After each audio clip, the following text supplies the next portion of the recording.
Goodness sakes, what a day of character changes, start to finish. I think we have been edging people all day, and no one would have been surprised if the screen had come on and it was two just completely other people either. In fact, by this point, I feel like people would have thought so. I think we went through, how many iterations did we end up in? Like 6 or 7. People are sick. That's pretty much what happened. And then Austin was going to do the show. He thought he felt well enough. And then it turns out he didn't feel well enough because he is recovering from appendix removal, an appendectomy. So that's why you get us. But here we are holding down the hang up. It is August 13, 2025. This is the hang up, not with Matt Dillahunty, but instead with me, Jimmy Snow, and my esteemed co-host. You're welcome to come up with a name right now. Oh, okay. I thought you'd be more creative. No, I'm just here. You called me like 3 minutes ago and we're like, hey, can you get on this show? You could call me Cecil. And I hope that Monad calls back in because I feel so left out of whatever this inside joke is. However, right now the lines are open. 720-619-2288. There is a web link in the description. 720-619-2288. If you would like to call in and challenge us, because you have a couple of people who don't believe in God. We are not MAGA. We are not right wing. We're not even Democrats or liberals. You have a couple of leftist, secular humanists who believe. I'll speak for myself, and you can co-sign if you like. I personally believe that Christianity and religion are at the core of the worst things happening in America. The MAGA movement is horrible. The Democrat movement is similarly horrible, but also less horrible. That we are in no way actually preparing for the actual problems of the future, and ultimately we are headed towards societal collapse because we are a country ran by a bunch of idiots. Yeah, anything? I mean, so far everything. Yeah, I agree with all that. Yeah. And everything is evolving into crabs. No, that's the thing I like to say to annoy him. That's everything, not true at all. There's a concept in biology, and if you just read a headline and never read any of the stuff, well, we can all agree everything is evolving into crabs. It's if you don't think about it at all, it's very easily true. Have you seen it? So I've got this dude on my TikTok or on my Instagram that's like, I know evolution isn't true because I can walk outside for 30 minutes and see that we don't have a common designer. And I told my 6-year-old niece about evolution, and even she said it was wrong. And I'm like, thank you for confirming that your research into evolution is walking outside and thinking like a 6-year-old. And you know what? I agree. If you just think like a 6-year-old and look around, very easy to dismiss evolution. Very easy. I accept that individual is good at teaching 6-year-old stuff. Not stuff, but stuff. You're good at compelling a 6-year-old. Sure. I agree with that. Yeah. I agree with that. I recently interacted with a family who I believe their child might be 6 or 7, and they recently had to sit down and have a talk because he was spending they were having to clean his hands a lot because he really was very interested in the smell of his own butt. And they were having a talk about, let's stop putting your hands in your butt so much. Let's stop the hands in the butt thing. And so look, his opinion on evolution to me, that's that, I say this and people are like, man, I remember when my kid went through, but would anyone here actually be surprised if we found out the Secret Service is having the same conversation with Trump? Sir, you have got to stop. You got to stop doing the. You are getting sick. You are getting food poisoning, and you think that it's not food poisoning. It's you eating with your shit covered hand. Nobody would be surprised. Anyway, that number 720-619-2288. If you'd like to call in from international means, there's a link in the description. Go on. Thanks for reminding me. Just reason 10 billion why not to have kids. They might like their own butt stank and be touching my house with their butt hands. I'd rather die. I'd rather die. Yeah, it's like when you get older, once a year you accidentally wipe too lazily and you clean your hands extra because it's like, oh, damn it, I got a little extra on my hand. And the world would move on better if we'd all admit that happens to all of us. But look, it happens. And everybody who says it doesn't, it's lying. But if you're making a habit out of it, that's where it becomes an issue. Let's keep the butt stank off our hands, and let's keep them clean. I actually have a tendency to over clean my hands, and my knuckles all crack, and I get dyshydronic eczema. It's fun. I do have some announcements. Are you as excited for them as I am? I'm excited to move on from whatever that was. Butt stank. Butt stank. Yes, I do use the bidet now. So it does happen less post bidet. Because by the time then you're just wiping up water. I still use issue to get the days are where it's at. Yeah. I will say I'm disappointed to have lower pressure water at my new place because it is less effective at helping me get things moving than the old one was, if you know what I'm saying. People who use the bidet correctly sometimes use it as a mild enema situation. But my current place can't do it so well. Anyway, this coming Saturday at 3 p.m. Central. This is an important announcement. This is actually getting serious. We're not talking about butts. We're not talking about bidets. Butts will be present and people with bidets will be present, but they won't be on the screen. This Saturday at 3 p.m., the very first The Line Presents LineCon Online, a Line production, will be happening. And it will be featuring Owen Morgan, Dr. Aaron Adair, and Matt Dillahunty. Their topics, respectively, will be Christianity and Hitler's Germany. Dr. Aaron Adair will be talking about what has physics done for you lately, which I'm fine. I will say I'll probably listen to that one. I've already watched a lot of Owen's content about Hitler's Germany. I'll be perking up for that's a very interesting topic to me. And Matt Dillahunty will be doing a presentation on logical fallacies. This will be at 3 p.m. And the way you get a ticket to this is you go to patreon.com/calltheline. You can go ahead and take the graphic down. We are using Patreon as our sort of digital ticketing system. Anybody who is on the $15 or above will be able to attend the event live. You will be able to watch it as it is happening, and you'll be able to participate in the second hour with a Q&A featuring those three gentlemen. So they will each be lectures. If you are on the $15 above, you will get the to attend live. If you are a $5 above patron, you will get to watch the replay of it, probably up to a week later. And then we will eventually post them at Cliffs, but those will be months off. So if you want to attend live and you want to support the line, because we very much are needing to expand. I think you all have heard the number of projects we have going on. We are adding a ton of shows and a ton of things. We need to expand our production gear. We need to upgrade the gear of a lot of people here. We need to bring on more people and all that sort of stuff. So if you would like the most effective way to support us, over at patreon.com, and come for that, and you get all of the benefits from before. Like I said, we're using Patreon as our digital ticketing system. That is at 3 p.m. And if you are at the first event, you will be the only people who get access to an exclusive Zerba store link. I think we're selling it for $25. You see at the top, it says first edition. This will be the Zerba hashtag TLPLCOLALP, which of course means The Line Presents LineCon Online, a Line production. And we made a part of that initialism there too. And we also made online 2 separate letters as well as LineCon. We took some liberties with the hashtag. All right. But that way you could, because we needed to be able to fill in some more. So that way you could easily just say for short, Tulpalokalop. We will see you all at Tulpalokalop this Saturday at 3 p.m. Say it one more time.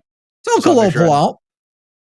Okay. Are you going to be there? Are you going to log in so you can? Oh, you're going to be at a bat cruise. Tulpalokalop is this Saturday at 3 p.m.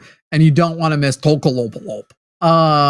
And I hope I'm not saying something terribly offensive in French or something. Just like some other language. Like someone's gonna call in, like, "Hey, I speak Tagalog and fuck you." Like, just like, I'm Swedish, you monster. What does my mother have to do with any of this?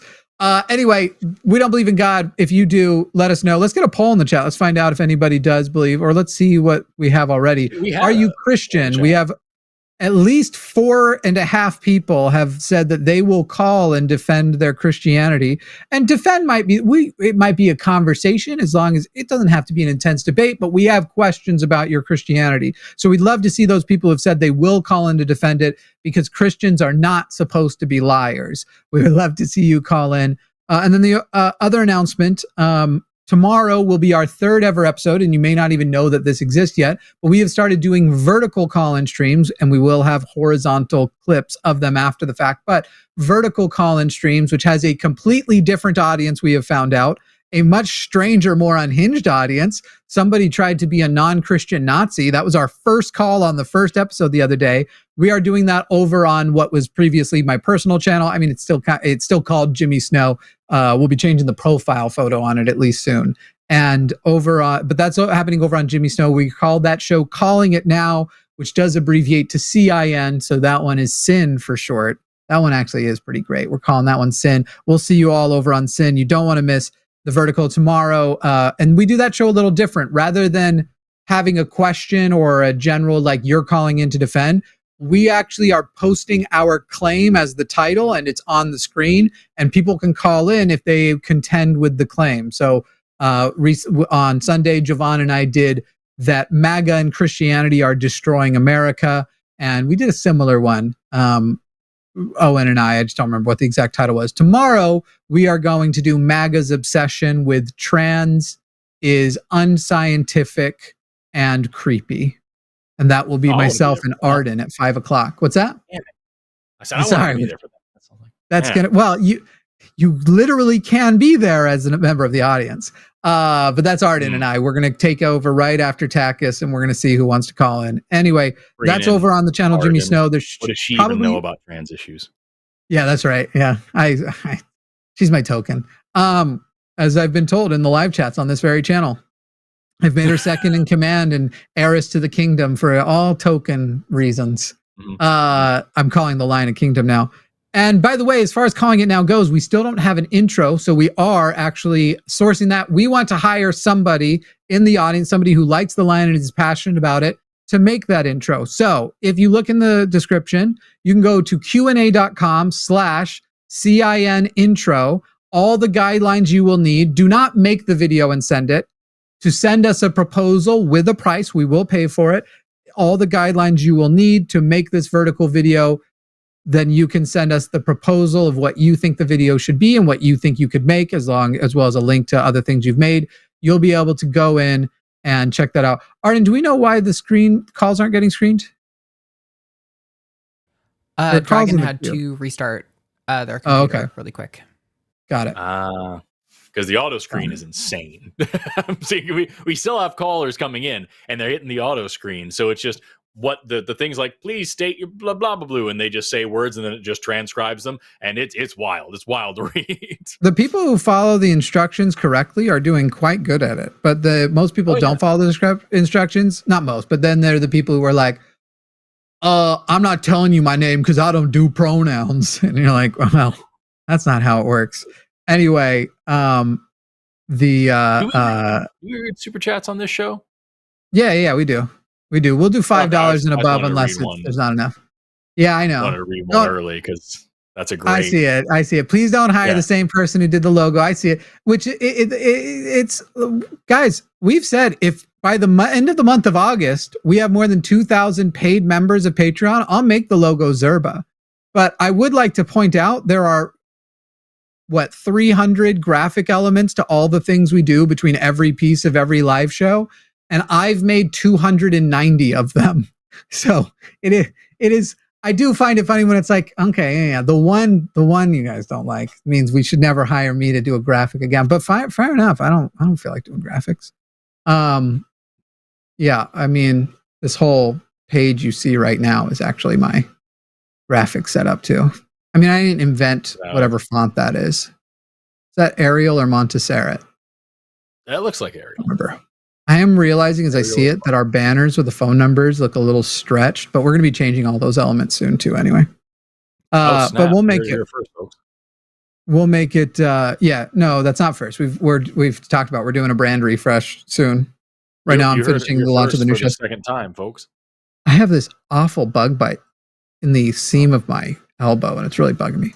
Anyway, that's all the announcements we have. We're waiting for we've got a call that's getting screened. We'll probably take that on here in just a moment. But a reminder, if you would like to call and tell us why you believe in God or why you believe in MAGA, I would love to know. Let's go ahead, and we've already called out we're now up to at least 5.6 of you have said that you will call in and defend your Christianity. Let's go ahead and end that poll, and let's do a new one. Are you MAGA? And your possible answers are yes, and I will call, yes, but I won't because I am I won't. Can't go that long. Because keyboard warrior. Onward, keyboard warrior. We'll do won't, but because keyboard warrior, or no. So I'd love to talk to some MAGAs tonight. But I'll tell you, they call that. You could have made the no so much more provocative. You could have made the no like, no, I know how to read. You know what I mean? Because you can't be MAGA if you can read. Can you imagine? I'm fully MAGA. Really? Spell MAGA. Because I suspect not all of them would get it right. Spelling? That's that woke liberal shit. They could be next to their friend wearing a MAGA hat, and they'd be like, does it start with a 3? I will throw out like just not to be overly provocative, but like there's this really great graphic that I've been seeing going around where it's like gay pride flag and it's the rainbow, and trans pride flag and it's got the blue and the pink stripes, and then it shows the Make America Great Again. It's this pedophile pride flag. Love that shit. Because Donald Trump's a pedophile who's protecting pedophiles right now, and all the MAGA movement are still supporting it. And like, here's the thing. Trump being a pedophile isn't fucking news, y'all. I said this on the show with Erica.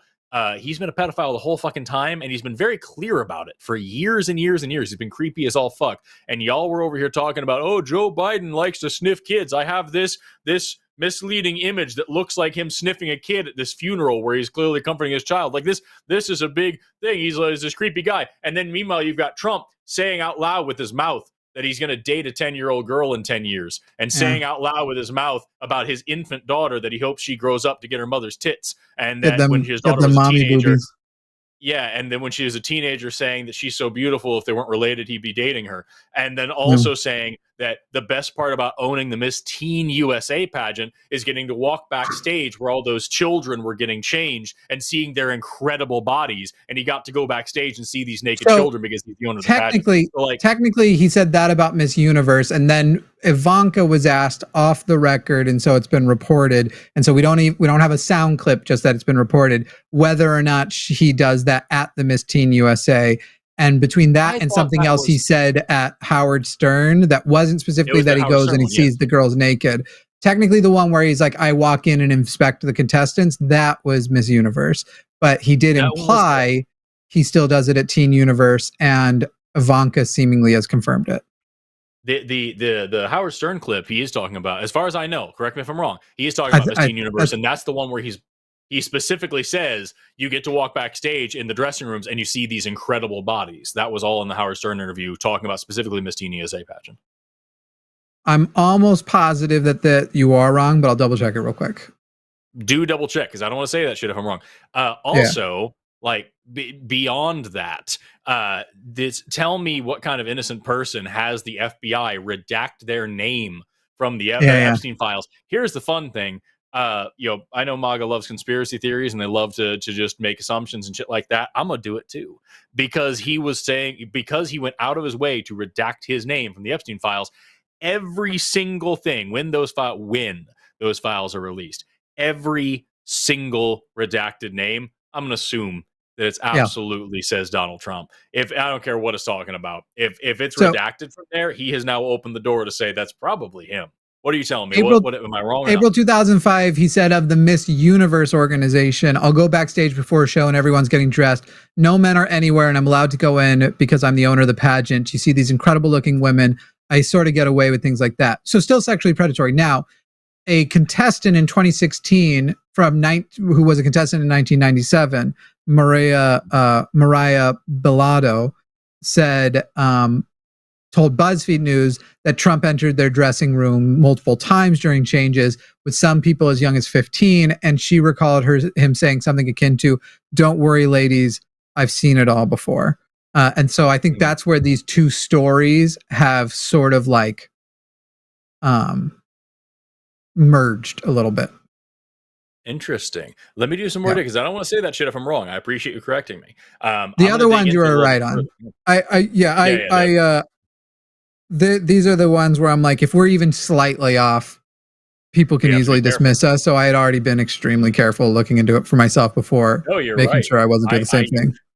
I thought I had been too. Apparently, I fell for the same conflation, but I'll double check on my own as well to be double sure. Well, like, no, you're right, and you are right. I try to do the same thing when we're talking about Palestine and we're talking about Trump and Epstein. All this. There is so much sensationalism out there when there is already so much real shit to be upset about, and so it's like you don't have to. I hate that. Like, there's that picture of Trump and Epstein sitting on a couch surrounded by young girls that's going all over threads, and it's like, did you notice that neither of them have legs? Did you notice that? It's fucking AI. And here's 30 pictures of Trump and Epstein for real. And then here's this AI image that's circulating. And now any MAGA is going to look at that and be like, oh, fuck, you're circulating AI image. Yes, exactly. It's all to try and, after AI would have even been around for a lot of the source material, to be capable of that, to now try and start making it harder to write it down as history, what we knew. But that same woman, Mariah, as well as an additional contestant, had corroborated that they had reported their concerns to Ivanka, who co-hosted Miss Teen USA, and to Mariah, she had been told, yeah, he does that. And the other contestant had used the phrase that he typically does enter the changing rooms of the teenagers. So just a little bit of a thing for people to know there. We'll go with, all right, we'll get started. But a reminder that if you believe in God or believe in MAGA, we would like to hear from you. So far, I don't know if y'all are just trolls trying to get our hopes up, but 4 of you have said you are MAGA and will call and defend MAGA, and yet none of you have. 2% of you said you are, but you're a keyboard warrior, so you're not calling.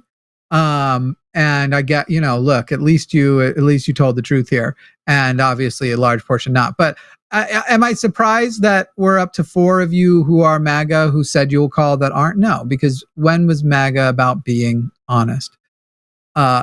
Let's go ahead and talk to Amy in Washington, who is calling about young Earth creationism.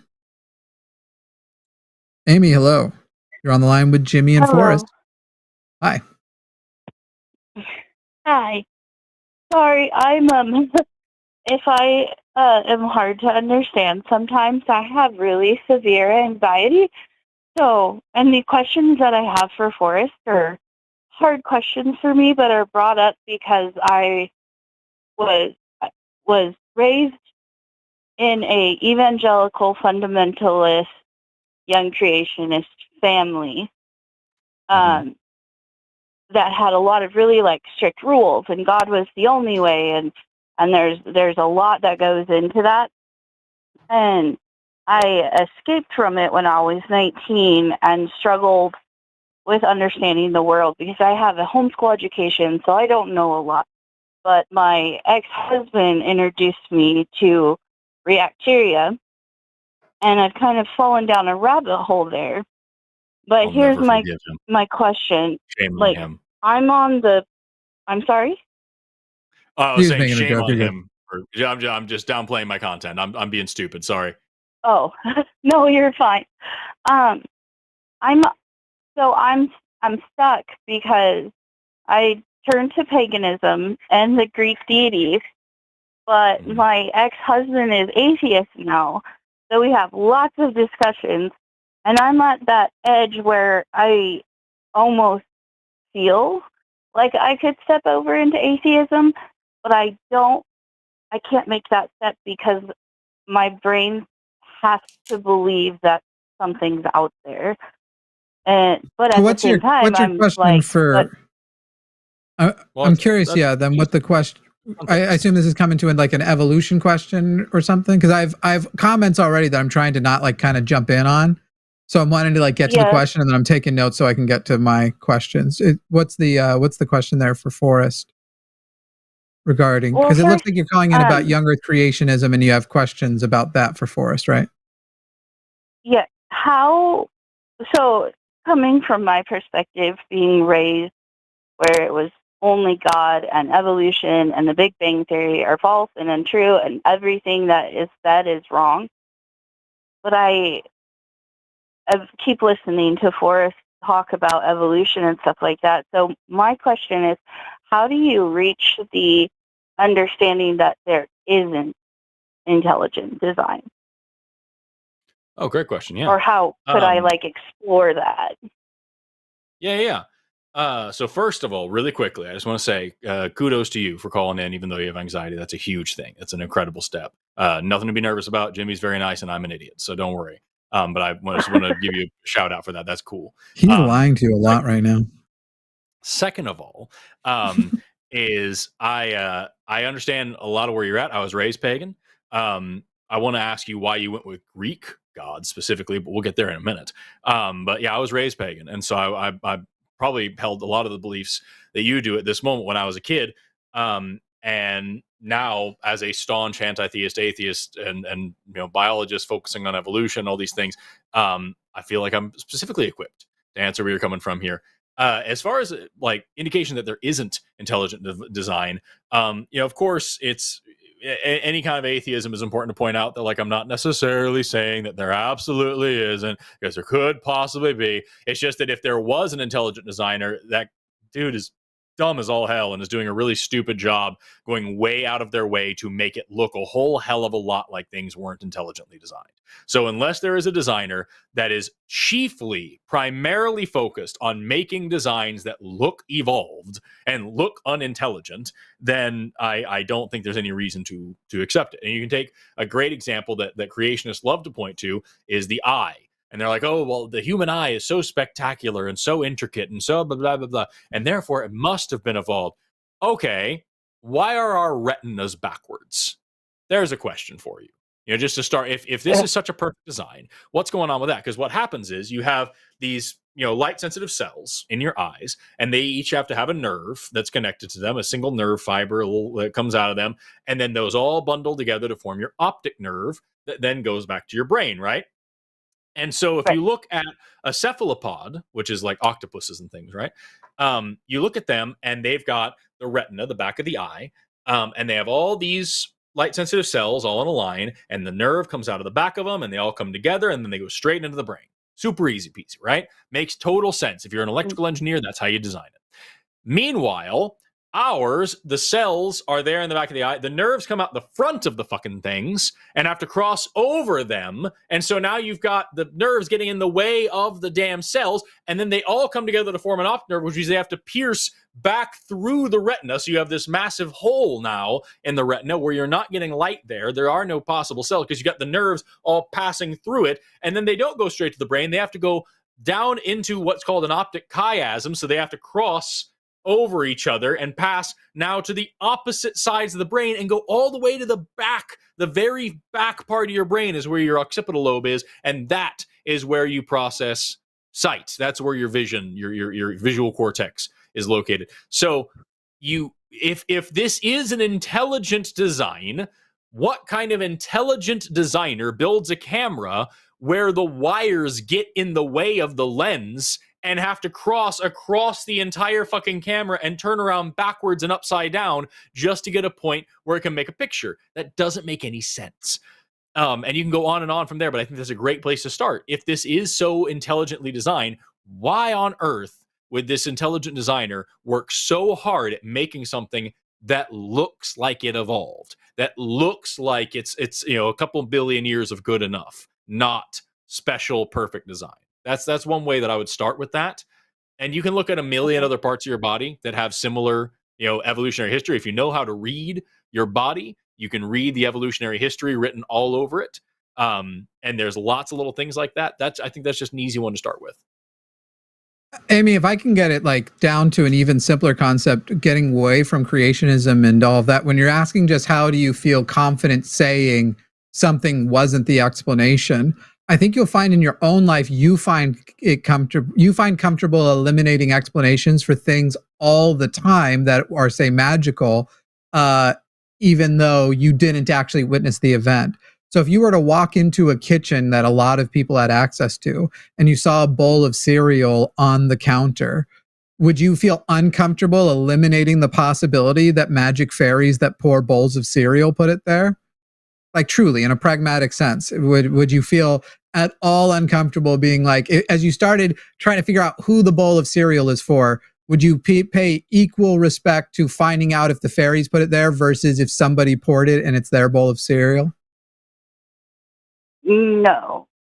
Right. You would, in effect, dismiss the possibility, even though you haven't actually seen that, you haven't seen the event. You don't know it wasn't magic cereal fairies, but you feel comfortable eliminating it because you have enough evidence for how cereal bowls come to be otherwise that you know enough about how it should have been done in a natural world where we can investigate it, that you don't even entertain the possibility of the magical stuff. So if you have enough evidence that no God is necessary for evolution, it's not just a matter of that you dismiss the possibility, like, oh, well, I guess it still could have been God. He could have jumped in here somewhere, but, I won't say that didn't happen. No, of course you will. As a pragmatic approach, you'll go, there's enough evidence that even the holes we see are consistent with the natural. The gap isn't a weird gap.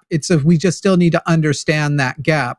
We need to fill it in. It's not like some jump that seems magically impossible. We just don't know the exact mechanism. Even where there are holes, the holes imply a natural explanation. And so it's just a matter of, like, at a certain point, I don't think fairies poured the bowl of cereal. Right. Well, and that's what I think where I struggle a lot with, like, stepping out of paganism into atheism. Is one of the explanations growing up was simply my dad's was a woodworker, and made things like beds, dresses, armoires, and the explanation behind that was, it wouldn't be there unless I made it, and so if we look back, we wouldn't be here unless God made us.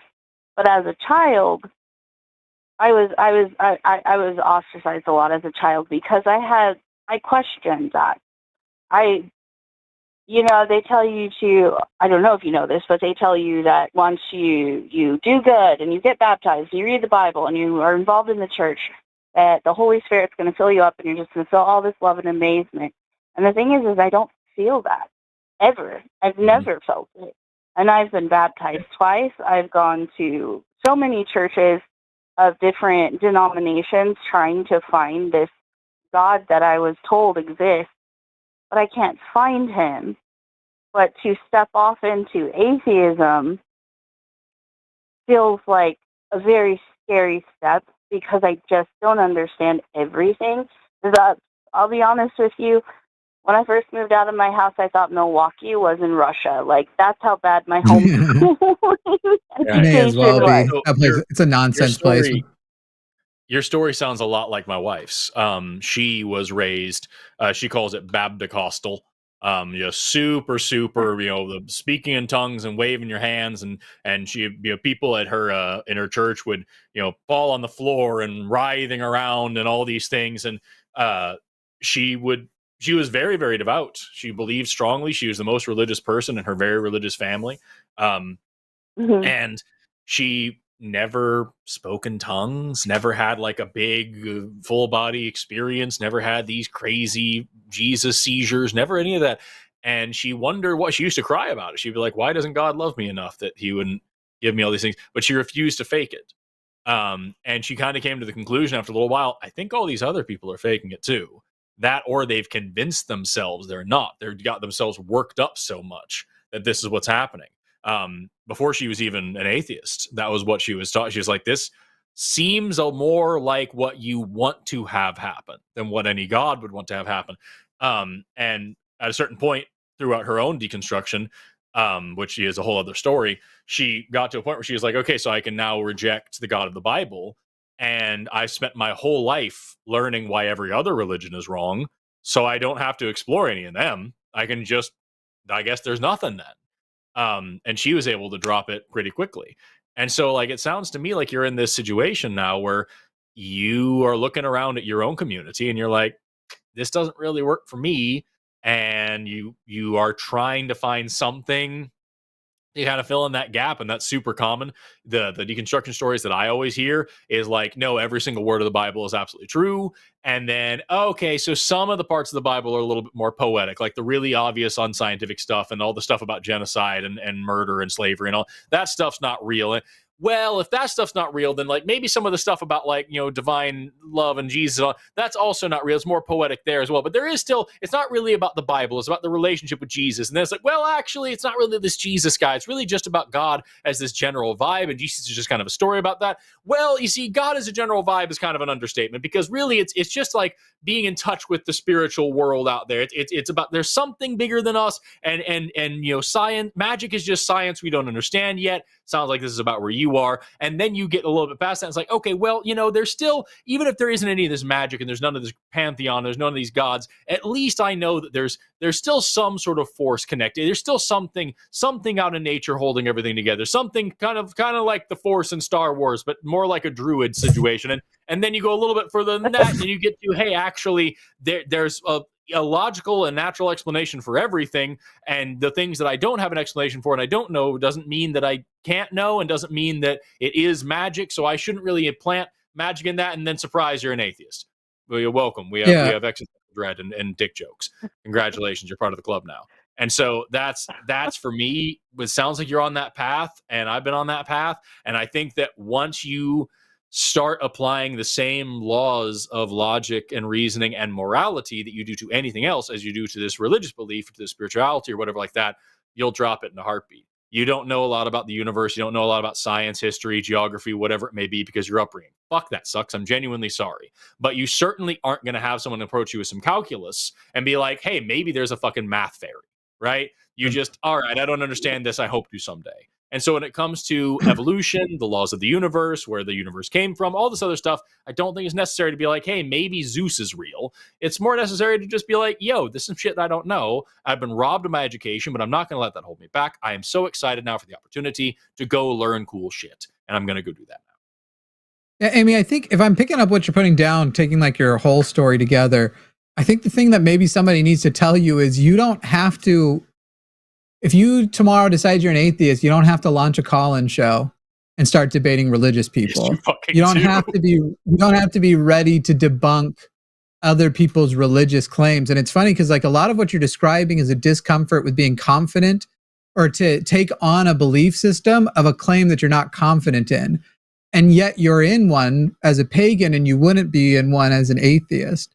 So right now you're in a position that all I want to hear is your justification for being a pagan. If you're an atheist, all your justification only has to be, I have not yet been presented with a God that warrants my belief, that I can feel confident saying like, yeah, that one seems to make sense to me. And so I don't know if that's been communicated, even in the case of like the ex-boyfriend you were talking about, or ex-husband, I think you said he was. That he's like, conversations with him, he's like, that those conversations are kind of changing your mind on some things.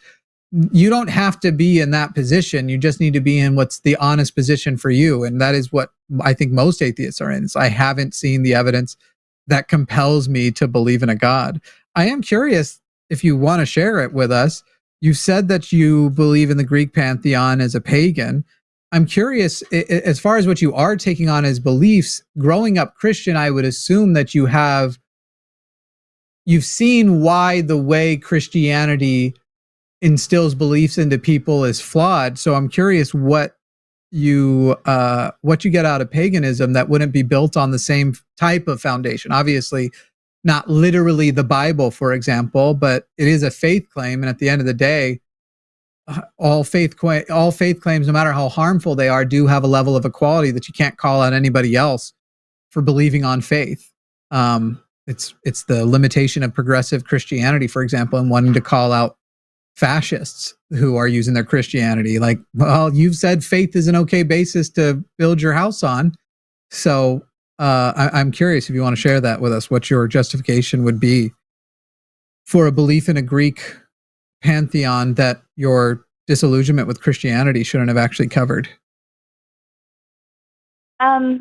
So my current husband is pagan as well. And he was, full on, my ex-husband, my husband and I all live together and raise our autistic child together. Okay. My husband was raised in the same cult I was. We've known each other since, my ex-husband was raised in the same cult I was. We've known each other since we were 6, been in the same churches, done the same thing, blah, blah. And then my husband was pagan, so I saw my ex-husband starting to deconstruct and step out of what we grew up with, because that was the whole basis of our marriage failing, was because we grew up in a patriarchy and lots of things. But so I started exploring paganism based on my husband, and I went with Greek because when I was 12, we would get boxes of books, and my mom would go through them and throw away any books that she thought were inappropriate for us to read. And she had forgotten this very thin book that was all about Greek mythology, their belief system, their gods and goddesses. And I started being like, well, I have to believe in something because that's just the way that they've made me feel. But these gods, they're not perfect and all-knowing and all wonderful and all these things. Like, they're just as fucked up as we are. So real quick, because I started leaning that way. I have a question sort of on the basis of this, because belief itself isn't actually a choice, right? You either are convinced or you're not convinced. So it sounds to me almost, and you can tell me if this is accurate, it's not actually that you're convinced they're real. It's that you are convinced you would like to participate as a believer of Greek paganism.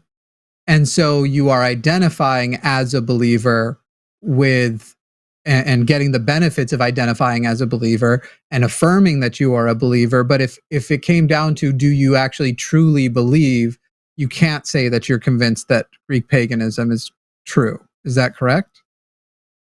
That is correct. I can't say that I'm convinced that there is any God.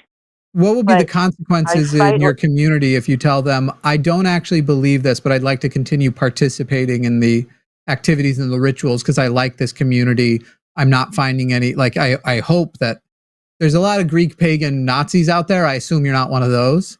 No. But what would be the consequences if you just told your group, like, hey, I like y'all because y'all still resemble humanists at the very least to me. I don't want to stop coming, but just understand that I don't hold a belief that anything magical is happening here. Would you be ostracized by them? Would they reject you? Would they be shitty to you? Because if so, how far away from Christianity have you actually gotten? I mean, that's very true and accurate. Because I am completely ostracized from my entire community, family, growing up and everything, because my child, without prompting from me, because my child is my greatest love, but he was also my greatest experiment, because I didn't teach him about God. I didn't take him to church. I didn't take him to Sunday school. I let them explore the world, and sure, that's the Christian family. Non-binary. Sorry, and I don't mean to keep seeming rude. I do want to try and keep the call on track because we're going to try and take as many as possible. That's the Christian family, and I think you and I probably could have agreed on all of that in advance, that the ostracization that is baked into most Christian denominations is garbage. What would happen? Is there going to be a negative consequence if you just try to keep your pagan community but participate as a secular participant? There wouldn't be one. There wouldn't be any consequences. So why identify as a believer if you aren't actually a believer? In all honesty, the only answer I can give is because I'm constantly reminded of what's it called? Pavlov's wager? Pascal something. Pascal, Pascal's wager. So Pascal's wager shouldn't compel anybody for any religion, because Pascal's wager only would work if you had two choices, and you don't. You have all religions, and actually if you choose a religion, there may be a God that specifically doesn't want you to be that religion just as much as you didn't choose the right one. So Pascal's wager flushes itself out. It's a very, very silly thing to build it upon. And if Baal or the Christian God or anybody turns out to be, there is a God, first of all, clearly they did not arm you with the tools you would need to find out that they exist. So any concept of them being a loving God goes out the window if they're going to torture you for not finding, you live in Florida, but for some reason they set up your scavenger hunt on the moon or whatever, whatever the issue is. That would be on them. It's basically Pascal's wager is not there. There aren't a lot of God beliefs that are like, yeah, you'll go to heaven as long as when you get to heaven and you talk to God, you're like, I believed in a God. Doesn't matter if it's you or not. That's not how any of them work anyway. But Pascal's wager is a good foundation. One of my favorite ways that I've heard, because Pascal's wager has a lot of problems, but like my favorite way that I've heard it described is, okay, here's exactly the same Pascal's wager, only if you believe in God, he will punish you. God doesn't want you to believe in him. So if you're an atheist, you now get the benefit. And if you are a believer, now you get the pun. It's the exact same thing, and it makes exactly as much sense, but it's just turned on its head. So like, I would explore that a lot, because like, Jimmy already summarized it really well, but like, there's a million and one reasons. Even if you know for sure Christianity is true, there's over 40,000 denominations of Christianity, 39,999 of which are going to be wrong and send you to hell. So what are you going to do? Right. Well, and just so you guys can get to another call, I just want to tell you that, like, that's what I needed to hear. Like, I can't explain the struggles I've been in over the last couple of weeks trying to figure out how to deconstruct and find what I'm looking for. But I just want to say, like, thank you to you guys, because that definitely helps me, like, move forward in the journey that I'm taking. And I also appreciate if your husband's a mystical believer, if your husband's a true believer, mystical believer, have him call us. We'll talk him. Mm-hmm. We'll talk to him. You down? Yeah, I really appreciate you sharing. I appreciate you sharing your journey with us, Amy. You seem like an awesome person, and I've met a lot of people like you, and I've been in at least somewhat of the place where you're at now, and I think you're going to do great. You seem like you're already on the right track, and you're asking really good questions, and I understand how important it is and how helpful it is to hear from other people who have been there. Just a little bit of, there's just some confirmation. So I really appreciate you sharing your experience and your story with us, and I hope you call us back sometime. Tell us what's going on. I can't wait for the day you call us back and tell us how your deconstruction is going, and how you're totally free of all this, and you're going to go surfing next weekend and all sorts of cool shit. Only atheists are allowed to surf. Yeah, thanks for calling. And my last note as we let you go is, if you thought Reacteria is good, look out for my new upcoming service. My new upcoming series called Reactariola. All right, bye, Amy. God damn it.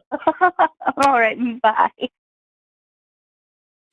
The problem is, you'd actually do it. You'd actually make the show. No, I'm too lazy, but that is funny. Reactariola. As soon as I thought of it 20 minutes ago, I was like, this is going to be the last thing I say. Because you were like, yeah, Reactaria sucks. And I was like, it does. Reactariola is where it's at. That's where you got to go. The thing you said, the thing you said to me, we were talking the other day, and you were talking about Reacteria, and you're like, yeah, I saw it on this Reacteria, and it was so terrible. Something like that. And I was laughing at it, and you're like, no, I'm just kidding. I don't fucking watch Reacteria. It's so good.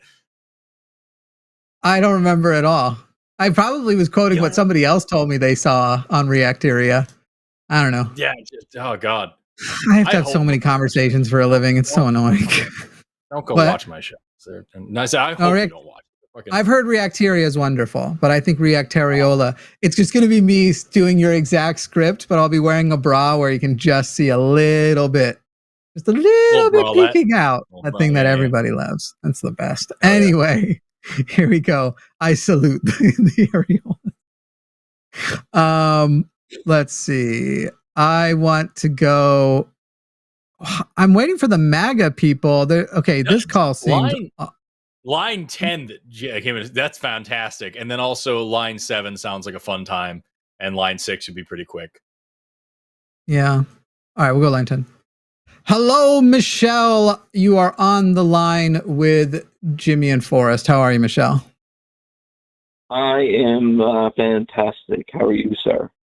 Delightful. What about you, Forrest? How you doing? I'm doing all right today. I got a lot going on. You didn't hand me. I've never had a bad day. That's what I was expecting. That's true. I say it a lot, but I just giving you a more straightforward answer. Just busy today. Okay. I'm all right. The question I have, and this is, I guess, Jimmy, if you want to chime in too, I welcome it. But I'm kind of more, I suppose, for Forrest, kind of expertise. Forrest, do you think we've evolved to become trans and over our and as far as our ancestry in the lineage, because we're sapiens, and in the lineage of before we were sapiens, do you think any of our ancestors were intersex or showing any of the chromosomal issues that make some of us today, as sapiens, more feminine or male or woman? Okay, so there's a couple of questions there. Did we evolve to become trans? And ancestors, were any ancestors intersex? And there was a third one there, just so I want to make sure I'm understanding. So did we evolve to be trans? Were any of our ancestors intersex? And there was a third part? Or did I can't remember it. If I remember it, I'll bring it up. Cool, because I heard those, but I could have sworn there was a little bit more to it, and I kind of was trying to write it down while I was listening. So first of all, did we evolve to be trans? Being trans is just a part of what we can do. I wouldn't say that we evolved to do it any more than I would say that we evolved to be gay. Not everybody is trans. Not everybody is gay. Not everybody is anything besides Homo sapiens. And so, did we evolve to be something? No, it's just part of human variation. We didn't evolve to be tall or short. We didn't evolve to be black or white. We didn't evolve to be gay, straight or gay. We didn't evolve to be trans or cis. These are just parts of the normal variation of human biology, physiology, gender, sexuality, experience, blah, blah, blah. So the word "to" is very important, because when we're talking about evolution, very often people will get confused and think that it's what we call orthogenic, meaning that it has a goal or something that we're all trying to get to. And I very strongly want to say that isn't true.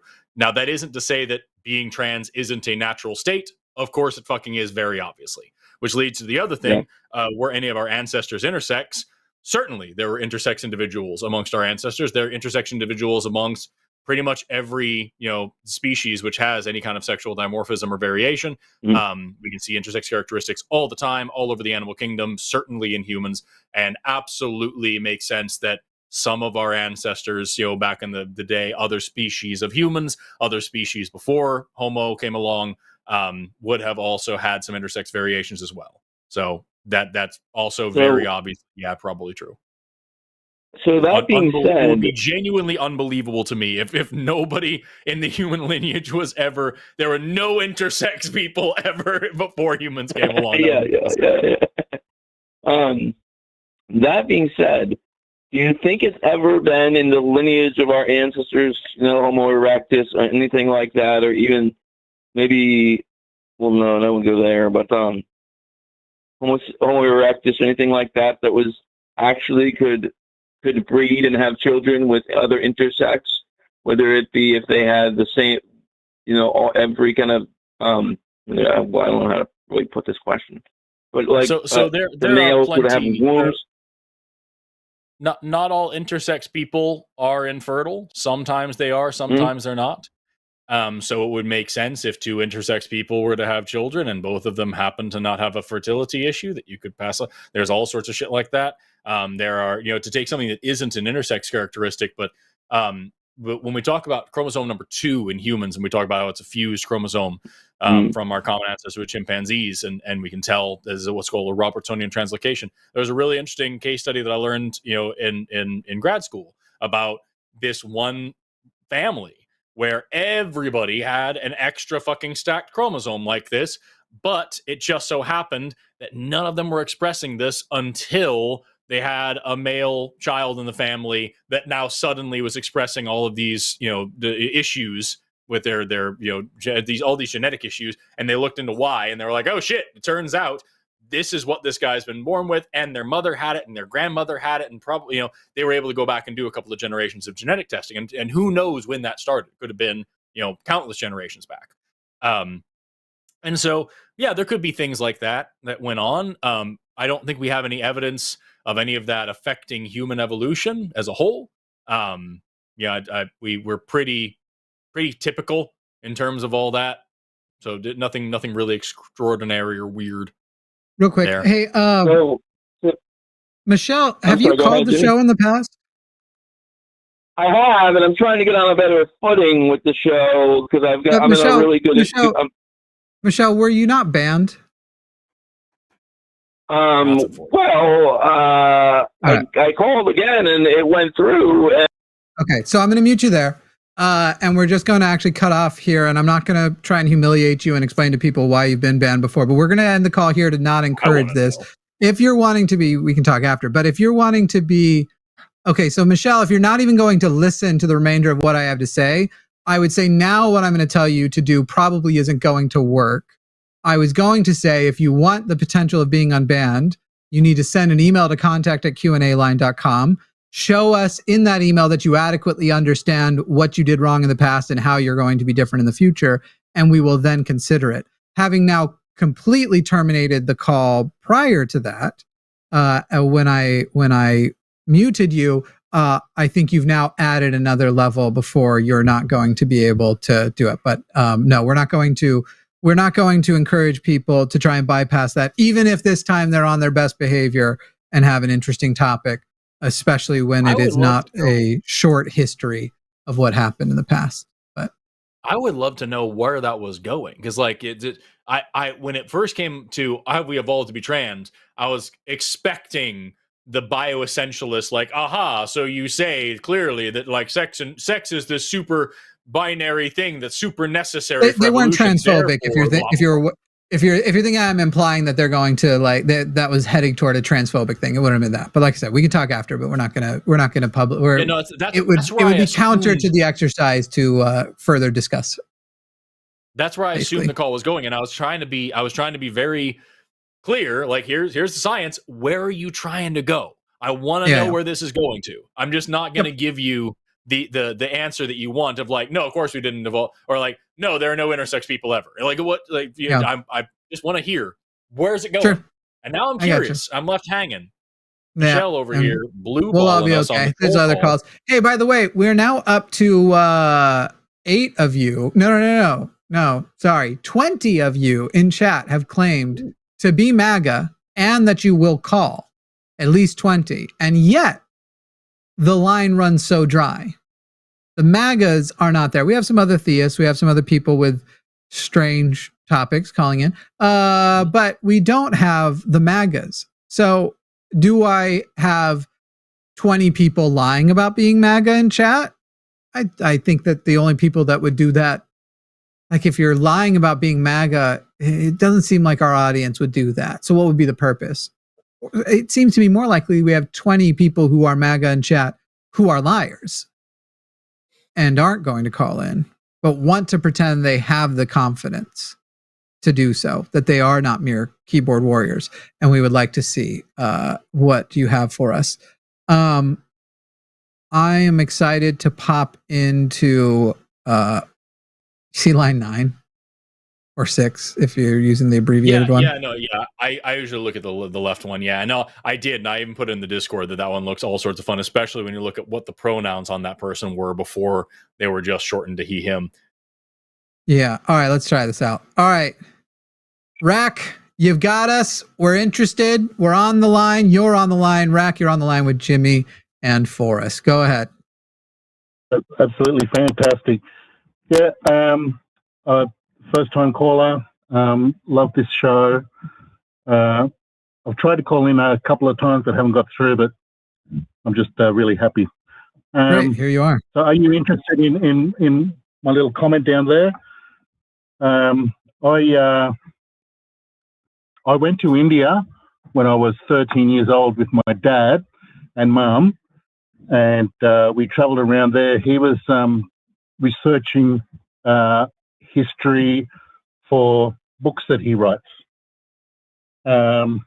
He got interested in this story that Jesus didn't die on the cross, that Jesus actually made his way over to India in search of the missing tribe of Israel. So my dad's tracked down another researcher who was interested in this. He was a professor at the Srinagar University in Kashmir, Professor Hasnain, who encouraged my dad to follow this, and we ended up going to a place nearby Srinagar called Razabal, where there is a tomb of Jesus Christ. We visited this tomb. It was quite surreal. And then because we were so interested, and my dad was asking, I guess, pertinent questions to the caretaker, and he said, I don't really know as much as this other guy. Come and see this other fella. And we went up the road and round the corner, and then we were introduced to this guy as Jesus's grandson. After a few more questions, we figured out it's probably about a few more greats in there. But yeah, truly amazing. And this guy, he did not want anybody to know, basically. He didn't want us to talk to his neighbours or his other people. His group in that little town were all known as Bani Israel, which means children of Israel in Kashmiri. Just to be clear, sorry, just before I just want to be very clear. The summary of this story is you went to India and you met a guy who claimed to be Jesus's grandson, despite the fact that it's been 2,000 years and that wouldn't make any sense. Did you test this in any way? Did you do DNA? Did you do any kind of like lineage or genealogy verification? Or did you just, is the entire story, I met a man who said he was related to Jesus, right? Period. And I want to put a bow on the question of that. That's a claim many people have made. So how did you verify this claim versus the claim of anybody else? I was unable to get any blood off the guy or anything like that. And even if we did get blood off the guy, I don't know if we got blood off Jesus that we could cross-check. Correct, because we actually don't, we haven't met a burden of proof on the existence of the physical man Jesus in the first place. People would love if that was the case, even though it wouldn't actually prove anything. But no, the question is, you are describing yourself as meeting a descendant of Jesus. I don't think you've so far as described yourself as meeting a person who claims, but it seems like you're suggesting implicitly, as one does, I guess, when suggesting, that you are implying that you accept the claim. Yes, I accept the claim. Okay. Why? Why? There was, well, to start off with, there was a lot of research done by my dad. He's passed away, so we can't talk to him, sadly. But the very curious things about the tomb of Jesus, according to the family that we met and according to the caretaker of the tomb, there's actually two saints, they call them, two saints, a Muslim saint and a Jewish saint, which is Jesus, and they are buried together in the same place, but one is buried, the Muslim guy is buried with his right side. Sorry, go ahead. You met two people who made claims then. Right. Where have you gotten to the part of related to Jesus? Let's one person who says that they were Jesus. And the one claim is that somebody said they're related to Jesus, and now you met some other person who said that Jesus and some motherfucker are buried over here. That's what I'm hearing. Well, that's where we started. We went to the tomb first. Let's skip where we start. Go to the end where the proof is. Because if I take you to a grave of my great-grandfather and I tell you he's Jesus, and you DNA both of us, you'll confirm he's my great-grandfather. You won't have confirmed that he is Jesus or that I am Jesus' descendant. So let's skip over the start of it. We don't need the long narrative. Yep. Where did the proof that you have access to a descendant of Jesus that is sufficient for the acceptance of the claim? Is it a faith-based one, or did you get physical proof? Are you just trusting because you feel like it's true, or do you actually have a good reason to believe it's true? Well, it's actually a story because we can't get any evidence from from bodies or anything like that. I'm sorry, you just started talking and I have to interrupt you again. We can't get any like bodies or DNA or anything off of like Julius Caesar either. But we have reasons to believe the dude existed, right? So what can you just get to when you're talking about trying to sorry.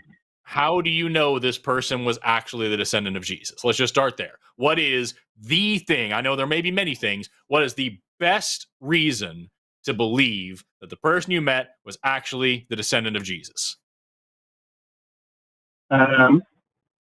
One thing, he spoke to my dad for about half an hour before he would admit to it. He has been approached by cranks in the past, and he didn't want us to talk to anybody about it because they actually looked down upon for being converts to Islam and being descended from a Jew. Wait, so Rack, you just explained why it actually makes sense he would wait for 30 minutes that has nothing to do with, I'm not saying he doesn't believe it, or if he does believe it and is lying, that he wouldn't conceal it because it would cause problems for him somewhere. You've just explained. It's like Joseph Smith also kept in certain areas, in certain places, kept his identity to himself as well because he was worried about the consequences, but the greater grift that he was running, or the greater appeal to this self-aggrandizing position, if he does genuinely believe it, those things he would want to remain unchallenged. So you haven't, again, given us a good reason. At best, Rec, you might have given an okay reason to start to suspect that the guy believes he is the descendant of Jesus. And I wouldn't actually say you've gotten to there and warrant, but I wouldn't blame some people for feeling that that is warranted. But if you want to say that you accept he believes he's the descendant of Jesus, but go no further than that, fine. But you're here saying, I believe that you accept he is in fact the descendant of Jesus. Yep. So can we get to why you accept more than just that he believes it and why you accept his belief? It's just, there's some more things in the term that were really weird, and the caretaker couldn't clearly explain to us why, for example, there was a carving of feet, which is actually a Buddhist thing. In Buddhist temples, they often have Buddha just a second, represented by... Arden, if you'll put Forrest up solo, I need to pee and get a drink of water, and I don't think I'm necessary, honestly, so I'll be back. I just want to throw out, when I was in junior high, this is true. When I was in junior high school, there was a group of kids who believed that they were vampires. And they were very quick to concede. They didn't want to tell anybody about it because they knew they would be castigated and they would be made fun of for it. But they would hang out behind the school and put a drop of their blood in a bottle of fucking Gatorade and drink it because they were all vampires and all this shit. And there was a whole group of them that did this. Were they really vampires because they concealed it? Were they really vampires because people couldn't explain some of their strange behaviors? Were they really vampires if I found some sort of a carving of something in their house? Or would I need a really, really, really, really, really good reason to believe that they were vampires? And so I don't, right? Like, you're telling me you met a guy who said something crazy. I've had people call into this show claiming that they were prophets. I've had people call into this show claiming that they met Jesus. Go ahead. Yeah. Sorry. How crazy is it that a guy traveled from Israel to India? Not crazy at all. It's not crazy. And how crazy would it be for that guy to have kids? Not crazy at all. Yeah. To me, it actually sounds more plausible that this guy went to India rather than he died on a cross and then was resurrected. No, that certainly sounds more reasonable. If indeed there was a guy named Jesus, which I don't know if there was, it sounds much more reasonable that he could have gone to India rather than being resurrected. Sure. The problem is, number one, that isn't the only option. And number two, that isn't any reason to then believe that you met his descendant. Like I said, I have met people claiming to also be the resurrected Jesus or the descendant of Jesus. We've had people like that call into this show. Does it make more sense to say that he died on a cross and was resurrected, or that somewhere down the line, one of his descendants made their way to New York and is now some homeless guy on this corner of New York screaming that he's Jesus? You know, that is also more reasonable than resurrection. That isn't a reason to believe it. So all you've given me here in this entire time is I met a guy who said some shit. That's the story. And like, that doesn't convince me. Also, you're calling in as an atheist. So why does it even matter? Jesus wasn't miraculous. If he existed, he was just some asshole. And now here's some asshole that's related to him. You don't have a reason to believe that this is true. It just doesn't mean anything. Yeah, sorry. My thing is that he didn't die on the cross. I don't think he existed in the first place, but even if he didn't, who cares? Yeah, I suppose you've shot me down there. You don't have a you don't have a reason to believe the thing you believe. I just need you to, like, that's where we're at right now. Yeah, it's just the book and the research that my dad did. Did you do research very on this compelling. dude? Yes. Okay, so yes, I asked you earlier, what was the best reason, the number one reason why you know this guy was who he said he was? I ask you again, what did this research turn up on this one random dude in India to tell you that he was, in fact, sincerely, genuinely, really related to Jesus? Yeah, I don't have enough evidence to convince you, I can tell. But do you have enough evidence to convince yourself? Because it doesn't sound like you do. I do. It's a cross between the research that my dad did and the book that I read. Which you haven't explained.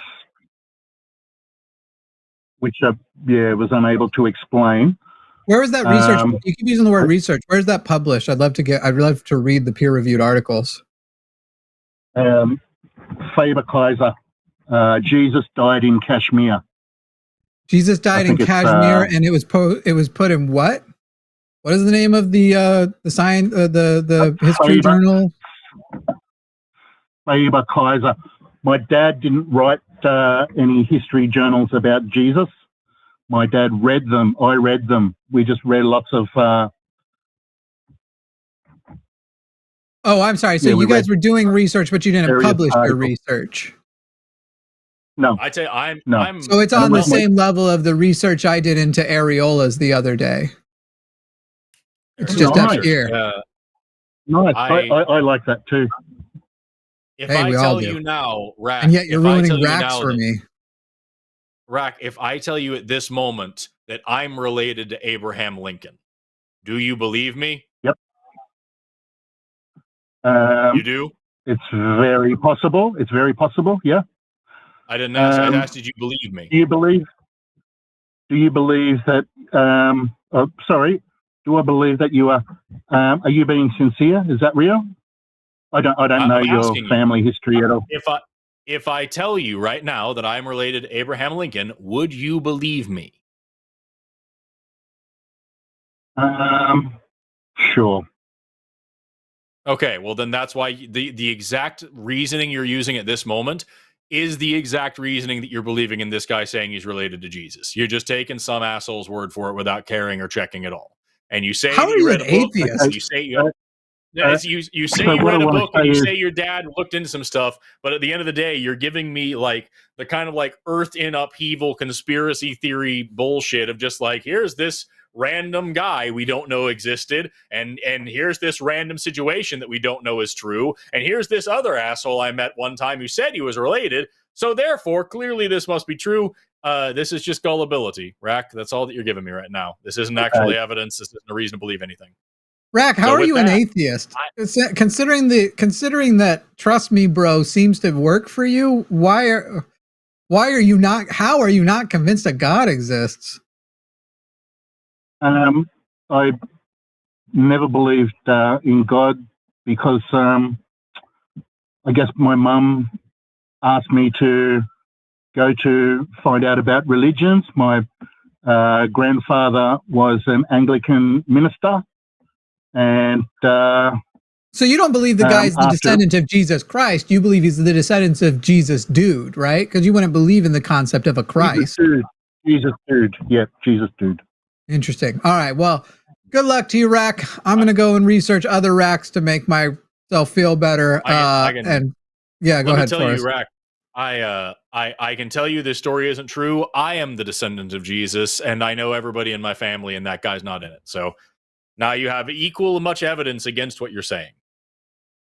At least you don't believe in the mythical one, because I was going to be real interested to find out where this grandson's Y chromosome came from. All right, bye, Rack. Bye. Because Jesus Christ didn't have no dad. How's he passing genes down in the first place? What even was that? He didn't have any genes. They wore like robes and shit back then. They didn't wear blue jeans, you lunatic. How dare you make a eugenics joke? Cancel him. He's as bad as Sydney Sweeney. Eugenics. That was That's what it is. I was told by a lot of white people last week that was the most important thing in the world. Eugenics. It was really funny because I didn't even start commenting on it until I saw that like almost every black creator I follow was like, can you guys please get back to Epstein? The Sydney Sweeney thing is not that serious. And so I posted something kind of similar. And then all of these white people came and told me how wrong I am about how much we need to care about it. And they're like, we're not letting it distract from Epstein. It's like, are you lying? Like, clearly, because if that was true, you guys, Epstein, you'd be able to do more than just Epstein as well. But we've totally moved on from BBB, right? Mm-hmm. Y'all know how much we got fucked and are getting fucked. Like, you absolutely cannot do multiple things at a time. That's my first day on the internet. Don't tell me that we can be equally peeved about. It's a one at a time kind of fucking thing. Anyway, release the Epstein files. I remember watching those, like, because everyone was upset about it. I watched them like, oh yeah, no, that is very gross and very shitty, and that's very clearly a bunch of bullshit. Sure, not it's even yucky. Close to new. Not even close to. Yeah. Did you see am I the only one who remembers the fucking Gucci sweater that came out a few years ago with the fucking black turtleneck that went up with the big red lips on it? Looked like a fucking minstrel show. Am I the only one who remembers that one? They've been doing it for a long time. This is not a new thing. Yes, corporate America is still run by fascists. It's still Nazi shit. There's still white supremacists and pedophilic shit everywhere. Yes, we're all on the same page. Nothing has changed. By the way, where are the Epstein files? Like, what's going on? Right. Bro, I still have Pokemon cards, even though Jinx still exists.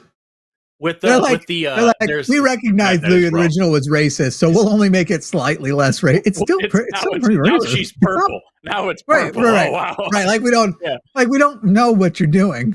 Like I saw which flavor you made her skin. What was the fucking there's so now, you know, Trump is taking over DC. He's launching the National Guard in to do, you know, arrest every homeless person and throw people into prison for this and that, and like, you know, taking away the national or the local authority from the local politicians. And bro, the federal police now, is that what you're talking about? I may have only been half listening. Are you talking about the deploying to DC, or did I just assume that's where you were going? Yeah, no, that is what I'm talking about. They're literally fucking arresting people for smoking, and they're already disproportionately targeting black and brown neighborhoods. It's literally like, yes. Yeah. The only good thing about this is Republican and MAGA were making inroads and growing their brown support. Obviously, we saw that in the last election. They are trying to throw that fucking thing away hard. They are trying to. I'm sorry.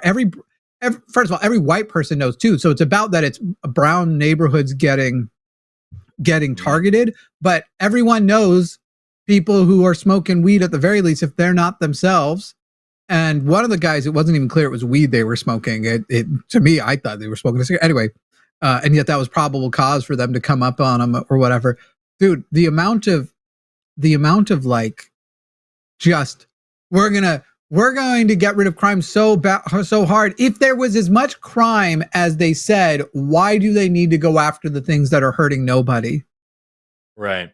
What I love about it, though, all I was saying is there's all of these fucking shows, clips now going around TikTok of people like showing, like in DC, like, hey, here's the fucking military marching through the streets, driving fucking, the big armored cars through the streets, putting up these big barricades. And the top comment is like, what is in those fucking files that this is what they're doing to distract us from it? Jesus Christ, what is in there? It's so good. Also, why is no one even questioning? Do we have proof that the Big Ball story is true? By the way, why is someone brought it up in chat? Like, we jumped forward to because this thing happened at Big Balls, and I'm not saying it's impossible that he didn't try to intercept some other type of injustice was happening. Somebody he tried to get in the way and he got beat up. But it's hard to believe without a lot of evidence that actually happened. And so if somebody knows if there's video or proof that is in fact what happened, I'd love to hear or see it, because I'm not just going to accept that on the surface. And if all you have is a written police report, then I will assume it's a lie. My fucking Christ. Anyway, I don't know. Why is no one asking if that's true?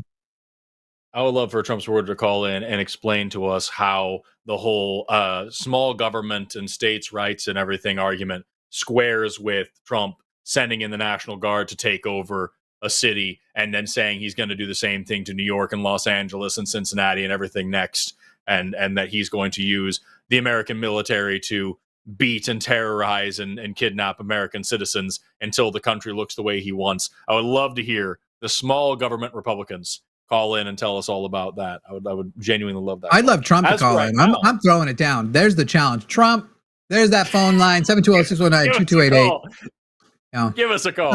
Let's talk to Rick. Watches. Rick in Scotland, you are on the line with Jimmy and Forrest. And Rick, I have to ask, are you the Rick from, I think it was Scotland, who once said that I was as thick as the hemorrhoid on my ass? Oh, no, that's not me, unfortunately. Oh, okay. Different Rick. I was expecting that super Scottish accent to come out. So it looks like you're abroad, perhaps. Maybe you've moved away. You've escaped the hellscape. Yeah, just escaped. Yeah, it's a bit awful. So, sure. Congratulations. What I wanted to talk about today is I think Jesus is still alive.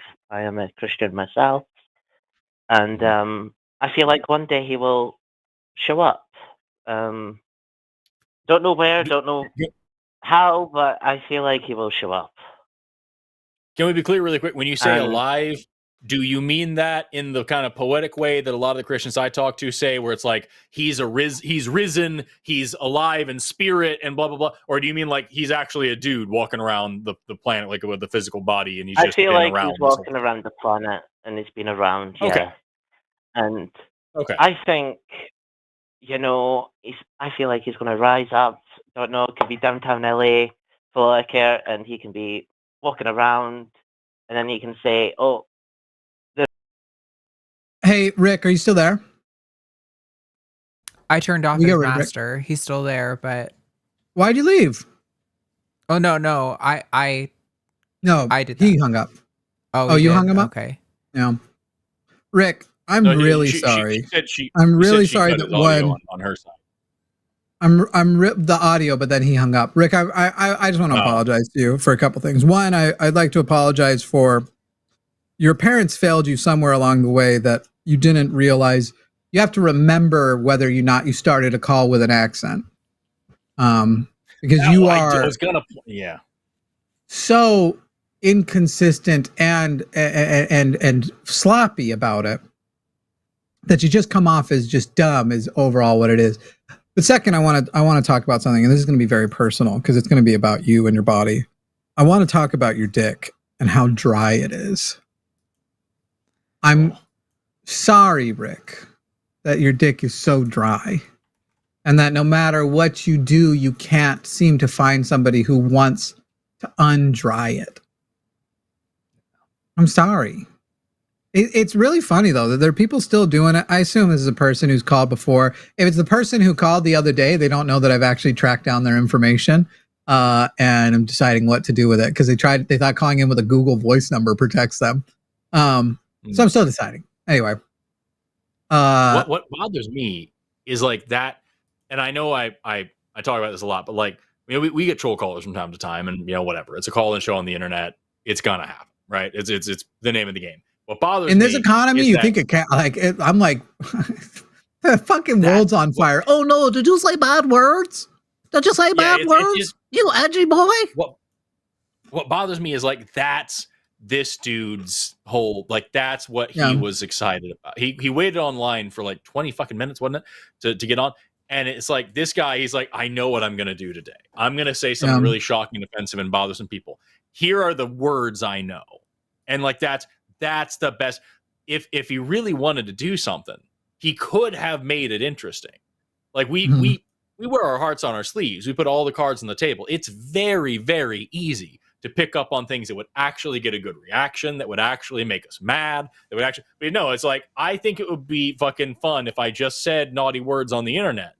That's my legacy. That's what I'm going to wait online for 20 fucking minutes and call in apparently multiple times so that someday someone will finally remember me because I'm the guy, I'm the faceless loser that said bad words on the internet. Oh, fuck. That dick must be so dry. Y'all can spam the chat with hashtag like bark. S4PP. It's just short for sorry for your dry PP. S4PP. Wouldn't you have a D in there? S4DPP? Nah. Okay, S4DPP. S4DPP. S4PP. It's kind of like, it can be dry or not. About your PP. Sorry about your PP. Sorry. Really sorry. We're sorry. Okay, let's move on. Josh in California. You're on the line with Jimmy and Forrest. Do you know any bad words? No, I'm just, this is going to be a legitimate phone call. Actually, hey Forrest, hey Jimmy. This is Josh from. I called on Sunday with Jovan. The call about MAGA and Christianity destroying America. Cool. And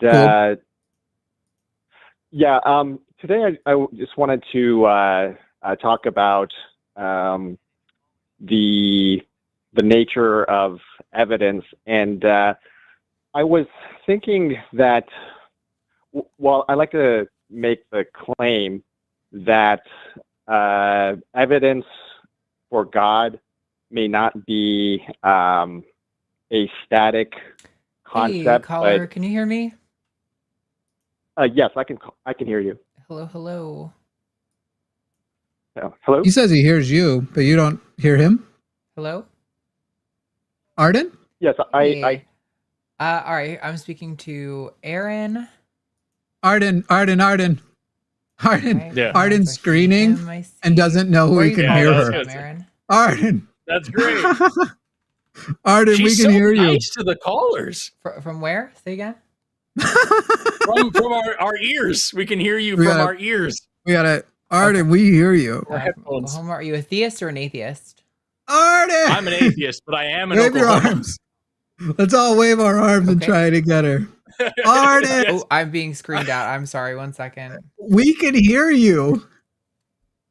We can hear you. My audio's on. I'm so sorry. You're so much nicer to the callers that you're screening than you are to us. What's going on with that? It's okay. I gotta want to reset and start we'll go a little more prompt anyway. So here we go. Josh in California, you're on the line with Jimmy and Forrest. And just jump straight to the point there. What was it? Where were you headed, Josh? I'm totally derailed. Oh, sure. I wanted to call about the nature of evidence, and I wanted to make the claim that evidence is not a static concept, but potentially processual or dynamic. And by that, I mean that probably the best example I can give is a piece of music, a musical composition has to be absorbed or consumed in its entirety in order to appreciate it, to critique it. Whereas if you just took a single note from that composition, it'll just be a single note. It wouldn't be melodic. You would not understand the structure. Great, Josh. So as a Christian, how do you know you have the complete photo of God and not a partial one, and yet you've already accepted the proof on the partial that you have?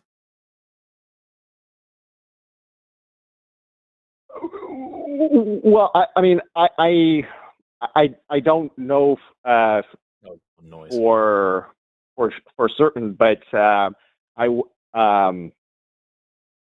do you know that Forrest and I don't have actually a larger picture and haven't been exposed to more alleged evidence than you have and have still rejected it?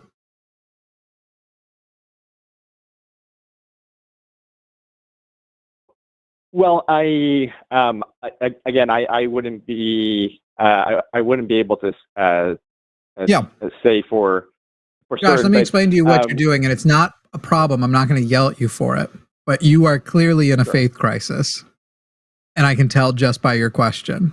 It might not be desperate, you might not be clawing out or whatever, but clearly based on this and the conversation we're having before, you're realizing there aren't a lot of sufficient ways to answer a lot of questions. So rather than take that and go, well, if we can't answer the questions, maybe question the validity, you are trying to reform your, we'll say, epistemology, but it could be several things, in a way that kind of makes it work. You know internally that you accept things are true differently for physical claims than a religious claim that deep down you want or need Christianity to be true, or you feel like you need it.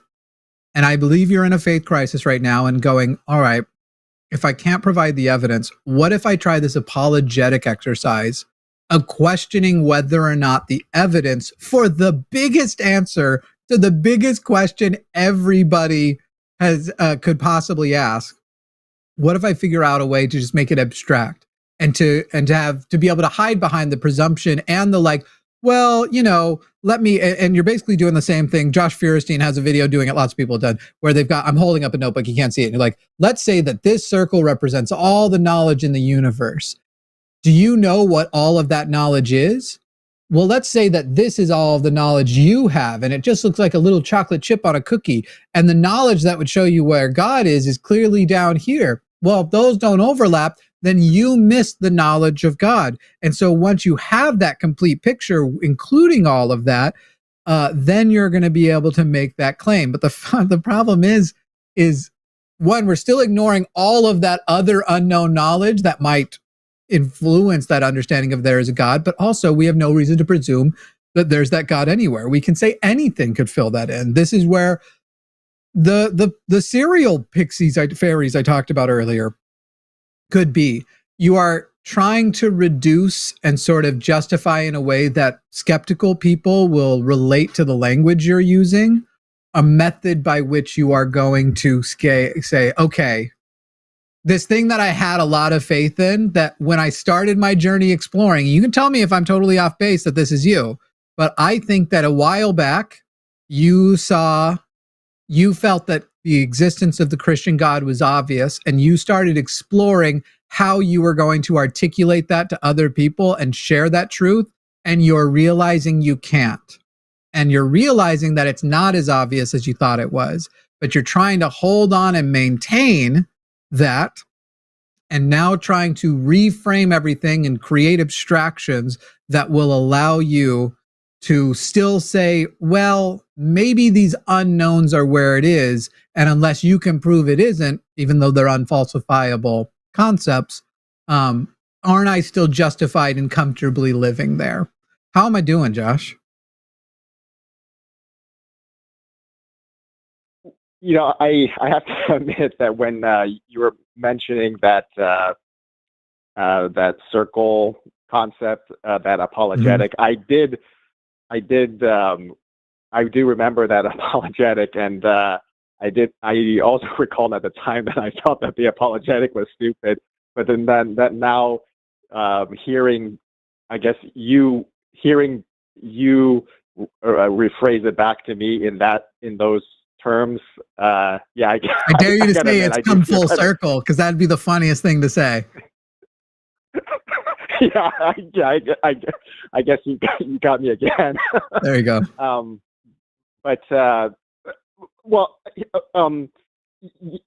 lot of things you have said are accurate, but here's where I'm getting a little bit stuck on, and maybe you both can help me. Is that I watched prior programs on the line, and typically I think it's usually Promise that brings up this concept, although I think I've heard it expressed by other co-hosts, that at some point the atheist will mention that there is that they believe in a magic unicorn, and then it forces the caller to say no, they don't believe in that magic unicorn. Why? And it's because of the extraordinary claims require extraordinary evidence, and that line presumes, at least from my opinion, it presumes that that both the person making the claim and the person receiving the claim accept the ontological paradigm where up is up, down is down. But where I'm getting stuck on is that I agree with atheists/scientists about pretty much most of the explanation of the universe, except when it comes to the origin of life. When it comes to the origin of life, I default to the logical but not testable or unfalsifiable concept that there is a deity that sparked the quote-unquote creation process. Whereas, hey, we had a thunderstorm earlier. I'm going to try and cut into here just for efficiency's sake. We had a thunderstorm earlier today where I live. What do you think caused that? Natural processes. Yeah, evaporation, energy being stored in cloud, that energy becoming volatile, releasing. Apparently, recently a lightning strike set a record for it traveled 500 miles of clouds or something crazy. Anyway, if we were having this conversation 500 years ago, what do you suspect we would have said it was? I guess I would suspect that it was grace of God, supernatural. Yeah. So, do you think that society would have benefited if that society had gone, hey, we don't have warrant to believe that. So while, sure, it could be the grace of God, maybe as a society, we should progress forward toward finding out what the answer is.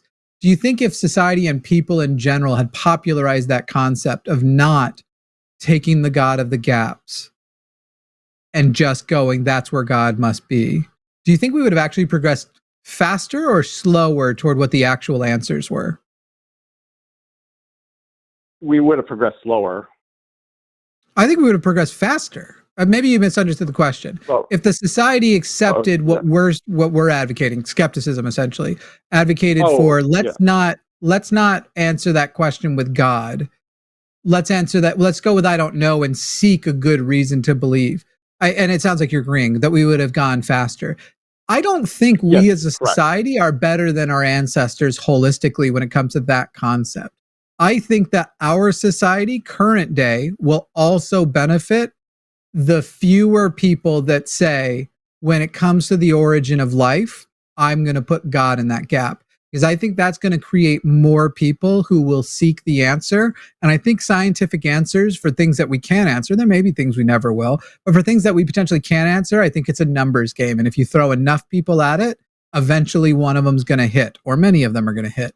And if they're cute, I'll let them hit. But the point is, and the important point is, I think that you're actually describing something that you're experiencing a little cognitive dissonance here. You know that in practice, you wish those people 500 years ago didn't say the thunderstorm was God. But that would have fucked them up socially. That might have fucked up their community. That might have fucked with their beliefs before. So who are you to ask them to break the chain of that? Well, I'm a guy running an atheist call-in show out of Texas, and I hire trans people. The odds are higher for me than you, and I'm telling you, you can do it. You can stop filling God into the gaps.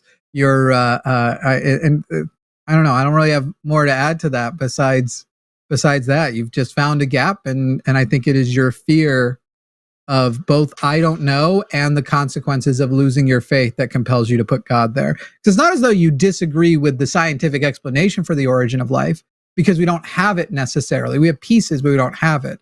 You disagree that the gap is a gap and that the answer is God filling the gap, not leaving the gap open.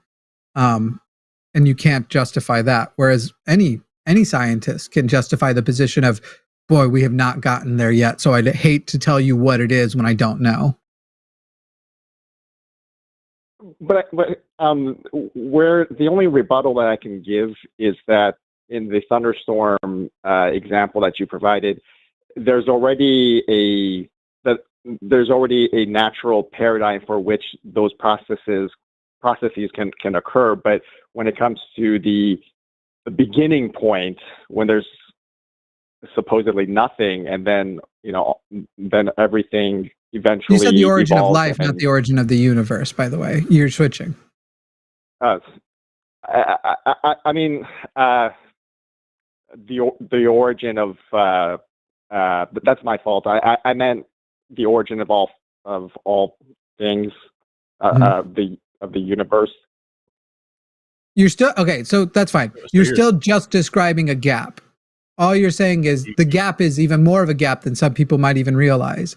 You're not describing, we haven't eliminated a natural possibility. And in fact, there are natural hypotheses out there that are currently being tested that will potentially rise to theory for that first moment of origin. I don't know, with the pattern of we've seen of Christianity and religions and their interaction with the sciences, what that history tends to look like. Even if you just want to do a hedge your bet thing, certainly it's more compelling than Pascal's wager to bet on a scientific explanation for why the universe is here than a natural one. I just have two quick things, Josh. Like you said abiogenesis earlier. BRB. And now you're switching this to you said abiogenesis earlier, and now you're switching this to the Big Bang. And when you were talking about the Big Bang, you described it as nothing becoming something, and those are some really loaded words that, to me, it seem to indicate that you're coming from this background of most creationism. Most creationists conflate the Big Bang with the beginning of the planet, with the beginning of life, with evolution, with all of this stuff being the same thing, the same big gap of like something got all this started, and now magically we're exactly where we are today, and that's where God comes in. So I'm just curious, like, have you taken the time to learn any of what we actually do know about the Big Bang, about abiogenesis, about the beginning of any of these things? I've explored on a superficial level, not in a deep, not deep scientific research. No. You don't have to go get a graduate degree in any of this shit. I'm just curious to know if you've ever actually looked into it, because the language you're using, like even just the word nothing there, the fact that you would choose the word nothing, maybe that's a colloquialism. Maybe that's just the way that you're speaking very casually. But more likely, it's because you have been told by creationists, by apologists, by pseudoscientists that what they're actually talking, we are actually talking about literally nothing exploded and now there's everything, and then monkeys gave birth to people, and like that. That's what it sounds like to me. And so like I just want to know, like, is that where you're coming from, or have you actually taken the time to learn about this? And you don't, if you don't want to answer me, or if you don't have so that's okay. I have a different question. I'm curious to know if there's anything you've actually taken the time to explore. I have not explored it in a deep sense. I have. Okay. I come to this topic largely from a Christian perspective. I grew up in a parochial setting, so even concepts like presuppositional fallacy. I mean, I learned that concept from the line. I didn't learn it from when I was growing up. I learned apologetics. I did not learn logic. That's fine. That's fine. That's very common. I'm not going to shame you for any of that. I would encourage you to check it out. And to you know, like I said, you don't have to go out and get a fucking graduate degree and all this shit and like learn all this crazy details and all this math and all this science just to be able to say exactly as I would say to you, there's some shit I don't know, you know. But to bring it back to your initial analogy when you first called in, I loved the analogy you gave of a piece of music. That like, you know, we can't see the whole piece of music. We can't hear the whole song, the whole orchestra, but we can pick up, you know, a few notes here and there. And what you've got here to continue with that analogy is you've got science. The whole point of science is to go out and find one note at a time, maybe a few notes if we're really lucky, and plug them into the sheet music and try to judge what now this sheet music looks like. And a little while ago, we had a handful of notes here and a handful of notes there, and we put them together on the page, and we're like, this looks kind of like jazz. I think this is a jazz piece.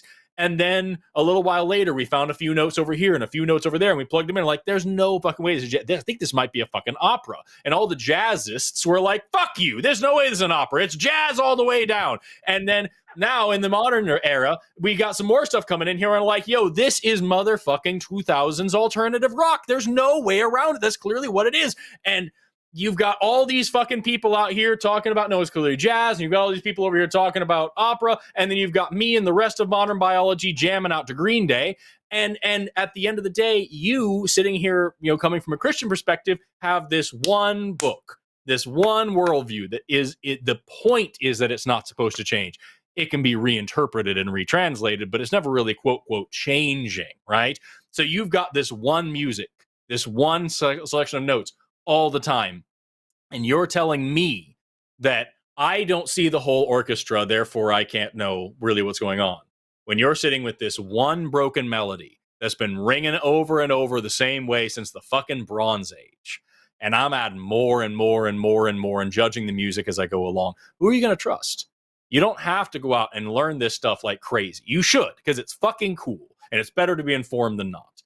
But at the end of the day, even if we sit with your original analogy, even if we try to go with the abstracted idea of evidence that you sat on, it is still worlds better to be in the situation than the position that we're in over here, saying, hey, the best I can tell is this is what it is. And I tell you what, I'm going to sit here and keep poking it and poking it and poking it and poking it until I find out what's really going on. And as long as I don't have all the information, all I'm going to tell you is what it looks like right now.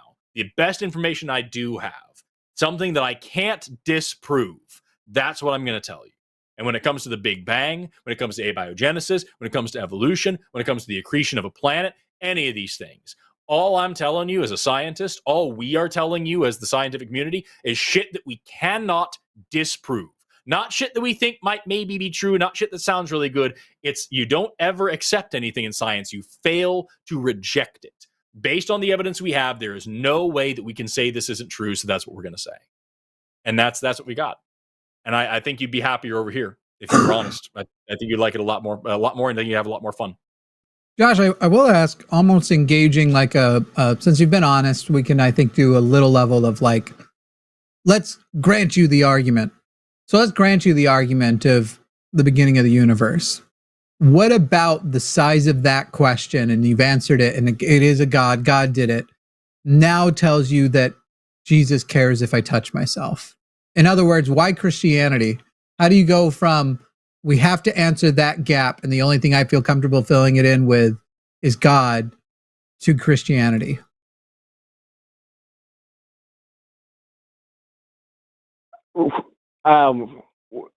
Well, that's another concept. But if you want to know what I'm thinking right now, I think that I lean toward Christianity being at least probabilistically more true. I'm just using that colloquially, not mathematically. More probabilistically true than the other religions, because Christianity, at least among the Semitic religions, it appears to be decentralized, like a cryptocurrency of religions, meaning that if you look at Judaism, it's clear. I don't want to say headquarters, but its spiritual home is Jerusalem. If you look at Islam, their clear spiritual home is Mecca. But with Christianity, that our faith is decentralized. So you would never, for instance, see Moses being depicted anything other than a Hebrew Israelite. You would never see Muhammad depicted as anything other than an Arab person. But with Jesus, we have different cultures, communities, have embraced the savior figure in their likeness, so to speak. So you'll have. I know it's like an internet meme, but like you're saying it becomes more probabilistically true that the central figure of Christianity, rather than having factual, hard set details about their identity. In other words, like I'm either white or I'm not. So 2,000 years from now, people who describe me as white will be more accurate than the people who don't. You think that it increases the chances of accuracy that the people have this magical figure who they make look like their local culture? I don't mean literally like that, but I mean decentralized in a sense that that Christianity doesn't really have a home, so to speak, I know like the Catholics might say Rome or whatever, but in terms the Mormons might say Salt Lake City. I don't understand why this would be. I feel like now you've made your argument a little worse, because what you're describing is something that happened as a result of the large geographic reach before the Industrial Revolution, where the space between people became, sort of menial. It doesn't really matter, that the fact that we live far apart. And so if you want to say, well, Christianity spread so far in the world, despite the fact that we didn't have planes and efficient boat travel and stuff, maybe I would have tried that argument. But then, of course, I would have pushed back with, you're describing the product of colonialism and cultural isolationism that followed, because people do live apart. I mean, just look at how much the culture of, not even religious, just the political culture of the Brits, how much they changed when the British came to America and colonized America. So much so that they actually had a revolution against, and yet you can still say America clearly has a lot of influence of white European culture, and yet America isn't Europe, right? And yet we still have that influence. You're describing a thing that happened because, I'm going to be very crass as I put this, Christianity got raped into the world, but they didn't have the internet to make sure everybody was still doing. That's why when later on a religion like Mormonism comes out during and post-industrial revolution, they can keep the Mormon church much more consistent because they have quick communication and telephones and all this kind of, and even back then, the ability, they were sending people on missions who were then coming back because travel was still better, even in the 1800s, than it was prior. You're not describing something that aids your position. And then if you're going to go with what, even the basis of that, it would be an Abrahamic religion, that you're sitting and going, okay, I've gone from deism to theism, and I've evaluated it's the most probabilistic amongst the Abrahamic gods, which are built on a foundation that the Bible isn't just like I'm saying with, I can't prove God doesn't exist, it's just unfalsifiable. The Bible is falsified. The Bible is untrue and demonstrably so. And that's why it has had to change so much in the last 2,000 years from a literal history to amongst what I assume is yourself. You sound like you're probably a progressive Christian.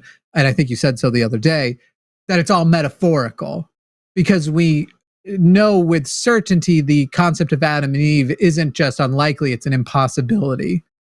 We know that Moses didn't exist. And in fact, the Jews in the Exodus story is likely just an early racist, or if you want to call it ethnicist, thing, because their skin colors might have been a little closer. It's just a very early story. The type of Jews that were allegedly enslaved didn't exist in that part of the world at that time. And we know who actually was doing that labor and what that Egyptian culture was like. But it's easy, especially for a modern culture, to accept that the people they currently accept as black and would have and currently accept as white, the blacks were oppressing the white people. The first historically verifiable person was David. And even David, we've had to clean up what his history is, because he's taken on this sort of mythological sense too, where there's all these other stories of other people being given to him, and then stories that were critical of him are changed to be other characters. I don't know why you would go with, I decided I was going to decide after accepting deism which religion would be true, because you haven't justified the jump from deism to theism in the first place. So you still haven't gone there. You just jumped all the way to, I chose amongst the Abrahamic religions, which one was true. That's a huge jump. Yeah, it is a huge jump. I mean, honestly, I wasn't, for this call, I was just focused on the, no worries, on the evidence of God. I wasn't, I didn't, obviously crystallize the Jesus part. But yeah, hey, sometimes you go out thinking one thing's going to happen and an opportunity comes up and you realize you can't go down that road because you didn't buy condoms. And so, Josh, go metaphorically buy your condoms and call back, and let's have that talk too in the future, if you don't mind. Yeah, definitely. Awesome. All right, Josh, anything else before we let you go? Forrest, did you have anything else? Am I stepping all over you? No, you're fine. I think the exact issue that the caller was having was more geared towards you anyway. And I already said everything I was trying to say about like just what nature and science is trying to do. I think is really important for Josh to agree with, and it sounds like he does. So yeah, I think you and I are on the same page. I'm fond of our conversations, Josh, and not only because I think you set me up for some really good clippable moments, but I've had a couple pithy lines with you, and I appreciate that. But we're not working together, and please make it clear now that I'm not paying you. I'm just kidding, Josh. Anyway, thank you for calling. If you have anything else, otherwise we'll talk to you next time. Notice how he cut him off before he could say anything, because he would have admitted that he's totally on the payroll. Don't talk about it. It's not direct deposit, everybody. No, I just appreciate the opportunity to be able to just share these points, and it forces me to stay sharp. So I do appreciate you and the rest of the team at the line. So thank you very much. Cool. Okay. All right. Sounds great. Thank you for calling in, Josh. Bye. Yep. See you. Bye. Are people hearing it? Yeah, to the caller who's deciding to be extra anonymous despite the fact that we can tell that you're Kevin. No, that's not how it works. Presumably you were watching the rest of the show and you're like, I wonder if they just have nothing to prevent them from trolling. And when I talked to you on Sunday, you literally said like, well, I call in for this because you blocked my phone number. So I'm assuming you're the same guy. But why would we take your call? Why is there something rather than nothing? Go back and watch the call about, this call. Go back and watch the call with Josh and absorb the point about where do rainstorms come from? Because we've already answered that, but I'm not going to answer an anonymous call that is. I also, it also literally says. It's fucking dumb.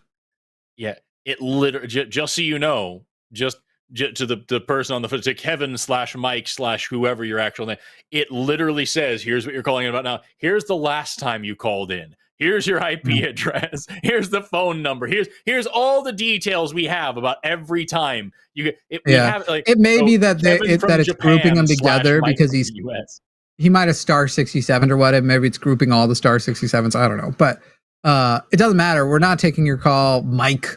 Unless you call in a way that we can raise our confidence that you're not probably a troll caller. But you can go and get the answer to that. Also, why is there something rather than nothing may just sound like a question you can articulate that has no answer. It may not actually, the concept of why. Why do pineapples experience anxiety? I can articulate the question. It doesn't mean it has an answer. But the God of the Gaps thing you're trying to do, we just addressed with the last caller. You can go back and watch that and call back on a day you decide, like, what do you think's going to happen to you? We're going to send ice to your house? Maybe. All right. We've got quite a few more calls we're going to hit through. How are you on time? I'm okay for right now. I got a little bit more in me.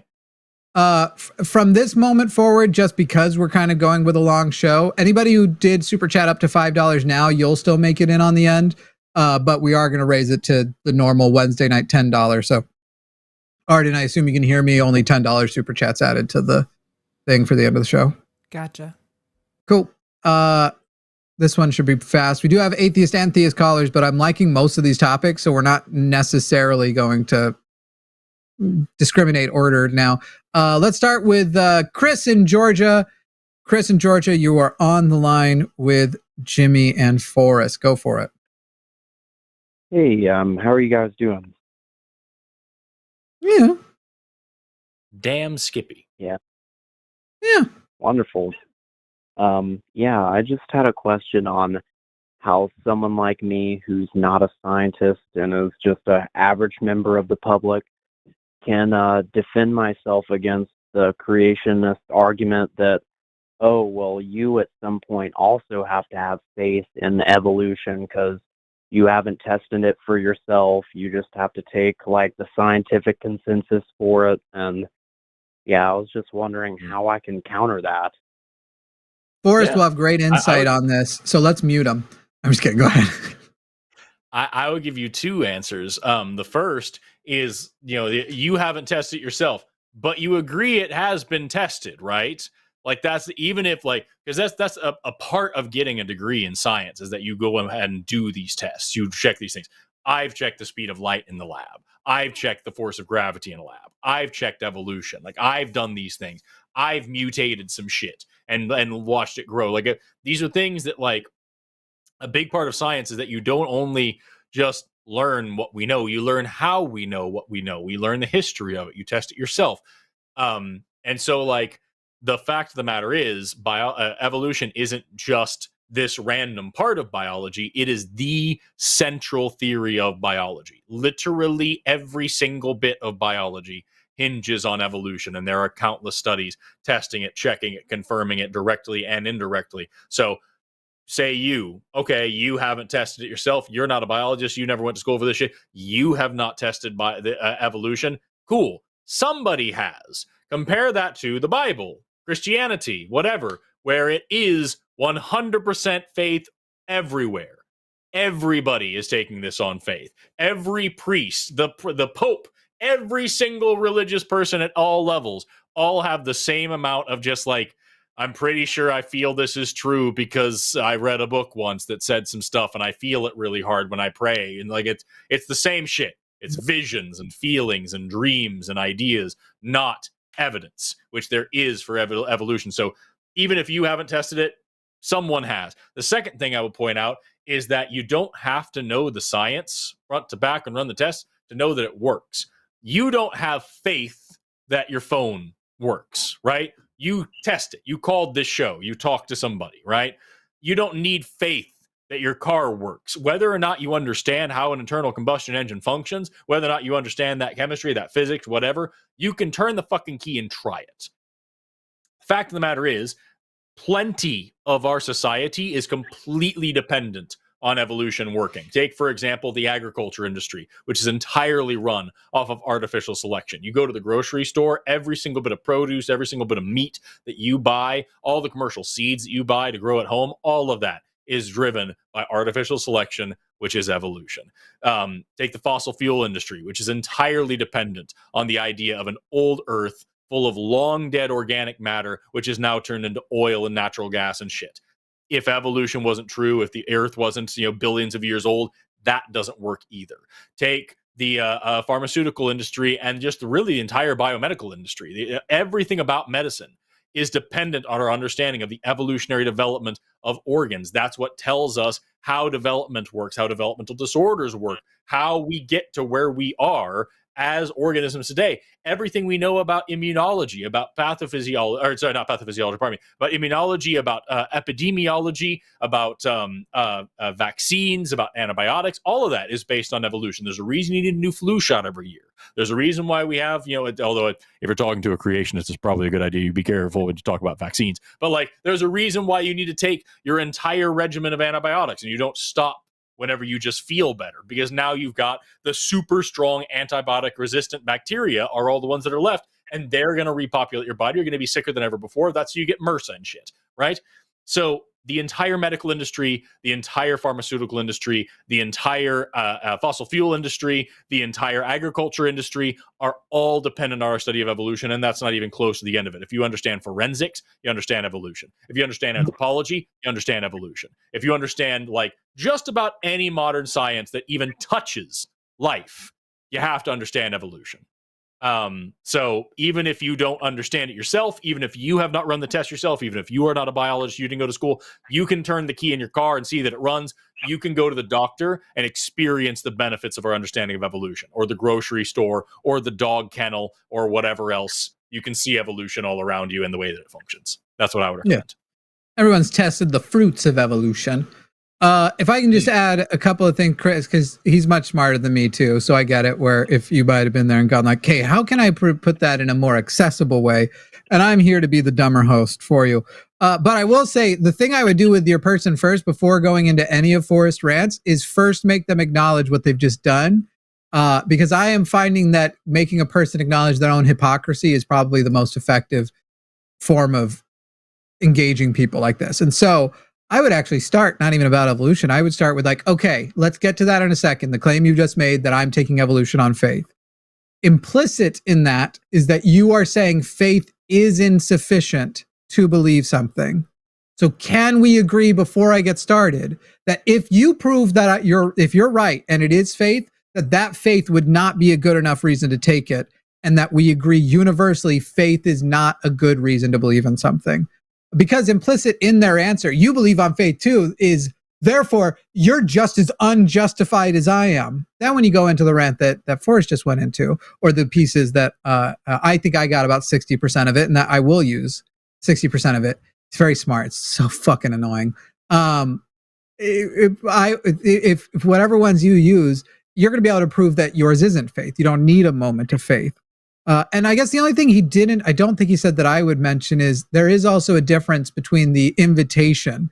So when you say you haven't gone and tested evolution, sure, that's true, but you are invited to, and there is a promise that the answers you get will be consistent, that you will get the same answer, and that they will show you the methodology, they will teach you how to test and everything, and they'll even teach you how to debunk it or how to explore how to debunk it if it isn't true, and that those are all going to come up with one answer.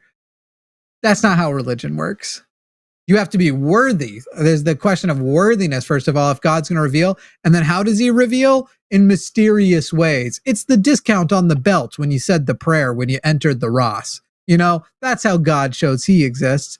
It's not consistent answers at all. And so it's very different, these couple of concepts. And so I would, those are the only additions I would put in there. And it sounds like they're dumb. So I might go with some of my answers, which are dumber. My answers are for dumber people. Forrest, I'm going to have to rewatch Forrest after a nap to be like, okay, I got all of them. I'm going to be taking notes. Yeah, I think that's such a good point. It's so weird how they'll use faith as almost like an insult when they're talking to somebody else, like somebody who's not religious. Is really weird. But as for Forrest's explanation, I think that was a more than sufficient rebuttal and answer to what I could say to them.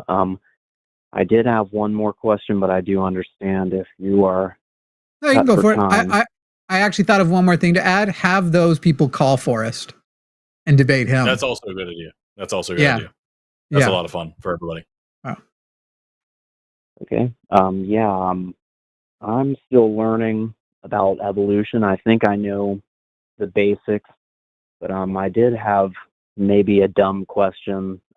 Why don't we see things like half-formed lungs or like half-formed wings? Like, that's another one of the big like creationist arguments against evolution. Like, they're like, oh, we have no obvious transitional forms. Yeah. Like yeah. I like so this one. There's two good ways to think about this.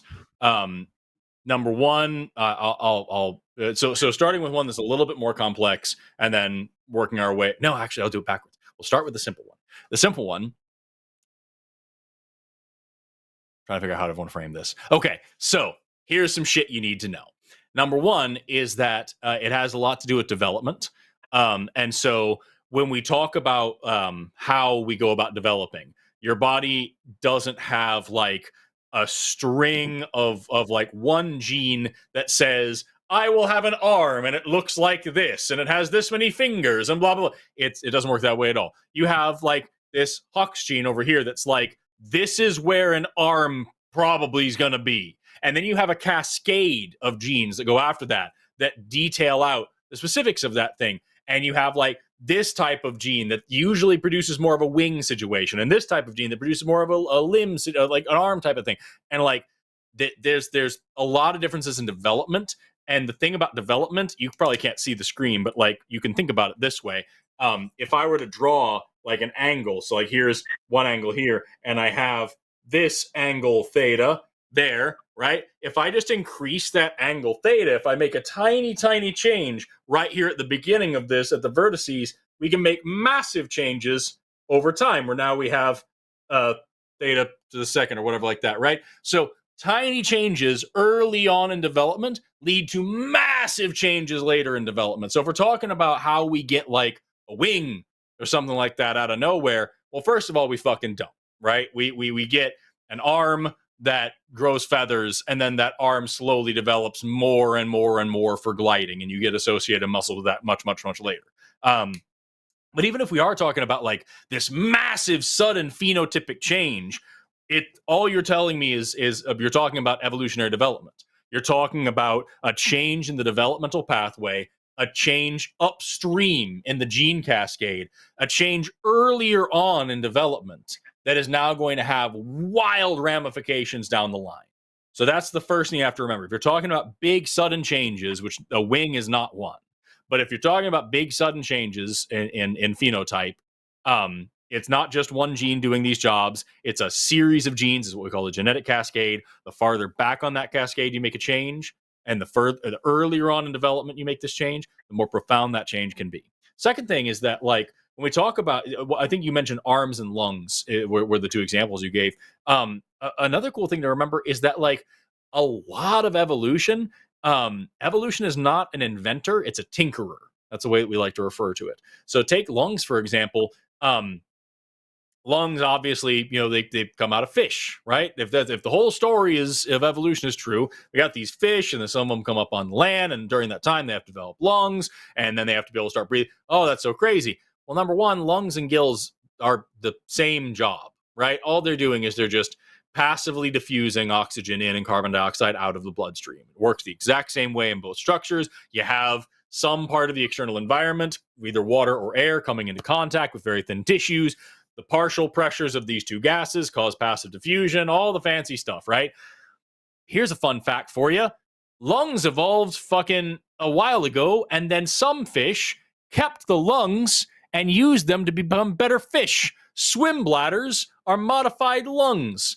So, like, here we have this situation where you're looking at a lung and you're like, oh my God, it's such this crazy thing. You don't say that about swim bladders, which are arguably more interesting and more complex and later on the evolutionary train, right? And so, like, at the end of the day, all these folks are doing is they're using their lack of imagination and their lack of inquiry and their lack of curiosity as an excuse to say that something is unexplainable. They're not asking questions about things that don't interest them. They're not asking questions about fish. They're not asking questions about worms. They're not asking questions about wings or any of the cool stuff in all these other species, all these other taxa. They're just pointing to like things like eyeballs and bombardier beetles and all these really fantastical things that just tend to tickle them, and that also some other lying creationist said and they picked up on and memorized. And they're just saying that dumb shit over and over without actually ever investigating how the shit actually works. So that was a longer rant than I meant it to be. But I would just point out, like, if someone's saying, like, why don't we ever see half of these things? It's because that isn't how evolution works. And also, you fucking kind of do see shit like that. If you actually look at the development of these types of situations, like wings, you do see something that's, like, very transitional over a long period of time, becoming more and more wing-like along the way. And you do see things today that mirror some of those earlier stages. I can go into a whole thing about eyes if you want, but I've already been going for a while. Does that come close to answering your question? Did you have a follow-up on that or something? I think the thing you said at the end was almost what was going to be my dumb guy answer. The you kind of do thing. And I think the dumb guy is, so I'm going to simplify it a little bit. The dumb guy version of this is you actually kind of do, but what you would call half a wing from the species that preceded it millions prior at that time was not half a wing for it. It's just half a wing in comparison to the wing that came millions years later. At the time it had that half wing, that half of the wing, it was sufficient for the time it existed and for the thing that it needed that half a wing to do. But then later things changed. So like sapiens right now are getting larger. Earlier sapiens were smaller than current sapiens because we're adapting to our environments. And so if Homo sapiens evolve into another species in the future, because we're not controlling our genetic code through artificial means, you could potentially see a future person who is not a Homo sapien but is ginormous, a giant, or smaller. We might become more effective. Because both directions happen. I think didn't Homo erectus have way bigger rib cages than us and bigger lungs? And our ancestors, Homo erectus, they breathe side to side. We breathe out front and forward, and they're not even from that long ago. Neanderthals had bigger brains than us too. Yeah, so things also refine and stuff. So it's when you're saying for the species that existed at that time, you can only evolve according to what your needs are, not evolve for what you're going to need of 2 million years from now. And so as he was saying, nothing evolved anything. Nothing involved half a wing because they were trying to get to a full wing later. They evolved to something that along the way, in comparison, would look like half a wing like, but was fully what they needed back then. I think I don't know if it's necessary. Maybe I'm the dumb one, but I'm pretty sure some of this went over my head, so I'm going to dumb it down a little bit. That's a good way to say it, because that is what very often happens is people will look at very, very modern examples of shit and say, well, how do you get this out of nothing? And they don't look at all the different ways it can possibly be. That's why when I said I could talk about an eye, and I think that's a good way to put it. I'm currently looking for some pictures that I think would really help as well. But like to talk about the evolution of an eye, all you need is a patch of photosensitive cells. Just a cell detects light. We still have eyes. Like, look at Euglena and shit. You still have animals, organisms that use very simple eye spots that way. Then if you just put a dent in that patch of cells, you have what we call a cup eye. Well, now you can tell which direction light is coming from. And we still have animals that use those, like planarian worms and shit like that, still have cup eyes. And if you make that cup really deep, if you make that cup really deep and the opening of that cup really small, well, now you get higher resolution images and a really, really fine detail on like the shapes of things. That's called a pinhole camera eye. Nautiloids nautiluses still have eyes like that. And then you slap a lens on that thing and some little muscles to squeeze that lens if you really want to get fancy, and you have a mammal eye. And that's super so like, yeah, we could, if you look at an eyeball right now and say, how does this come from nothing? Holy shit, that seems difficult. Where's the half eye, right? Well, the half eye is on the fucking planarian worm still. And I'm not saying we came from planarian worms, but I'm saying clearly every single stage of eye evolution benefited the creature, the species that had it, and did just fine in that environment until they got better and outcompeted the ones behind them. That's the whole point of it. Chris, I've got an even better example for you. Homo sapiens, we evolved jaws with chins on them for various reasons, but actually alive today are people who are the transitional, they still hold the transitional genes. They've evolved jaw lines without chins, and he's the president. There you go. Yeah. He's just got a mouth inset into his neck, can't even grow a beard to pretend. So Donald Trump is a transitional fossil. Hey, here it is. Anything else, Chris? You done? For those who are watching, the VOD, this is a great display of like blood vessel is in like here you have like in a fish, like in a shark there, and then you can compare that to like human embryology. Trying to see if I can block out some of this light. I'll actually turn my light off for a second and make myself look really dark so you can see that a little bit better. Look at that. And so like here you have like this comparison between like you take this same branching structure and you can just develop that into an aorta and into like the structure that we use in our bodies. And indeed, that is exactly what we see. We have here, this is this. So that I'm Charlie Kirk. Don't you dare abort that. All I saw was a picture of something you are not allowed to abort. Evolution, Making Sense of Life by Zimmer and Emlyn. This other one is Langman's Medical Embryology. And in here, you can see the same structure where we take these pharyngeal pouches, right? These gill slits, and we just develop them into our fucking head and neck. And you can define these and isolate them and track this development, and it isn't exactly like the whole ontogeny recapitulates phylogeny shit. It's not exactly that, but it's pretty goddamn close. And you can track each one of these fucking pharyngeal pouches, each one of these that used to be a gill slit, and what they're going to be, and what nerves are going to come out of them, and what blood vessels are going to come out of them, and what structure are going to come out of them. The whole reason you have fucking Meckel's cartilage in your lower jaw is because of your evolutionary history. Okay. Well, yeah, that is super, super interesting. And thank you for engaging with my question. Believe it or not, I've actually been accused of secretly being a creationist when I've asked questions like that before to other people. They're good questions. Yeah, and once you give a creationist like an explanation like that, like the next thing they would move on to is probably like, okay, well, where does that new information come from? Like, and they'll go on the whole spiel about, oh, you can't get new information or new mutations, this and that. And I've heard in one of your order videos. Oh, I'm sorry. Go ahead. I said have them call. Have them call Forrest. Oh, okay. Yeah. Any other questions before we let you go? We do have like a bunch more calls and not all the night. If anybody ever tells you can't get new information, if someone ever tells you can't get new information from a mutation, have them explain what a mutation is. That'll be fun for you. Yeah. Got it. Yeah. I'll call in another time to finish that thought. Thank you guys very, very much. Thanks, Chris. Yeah, my pleasure. See you later. I'm on in 2 weeks. Next Sunday, I'm doing the Sunday show after dark, so feel free to call me then. After dark. And then I think next Monday, aren't you doing, or the Monday after, you're doing last Monday of the month, you and Justin?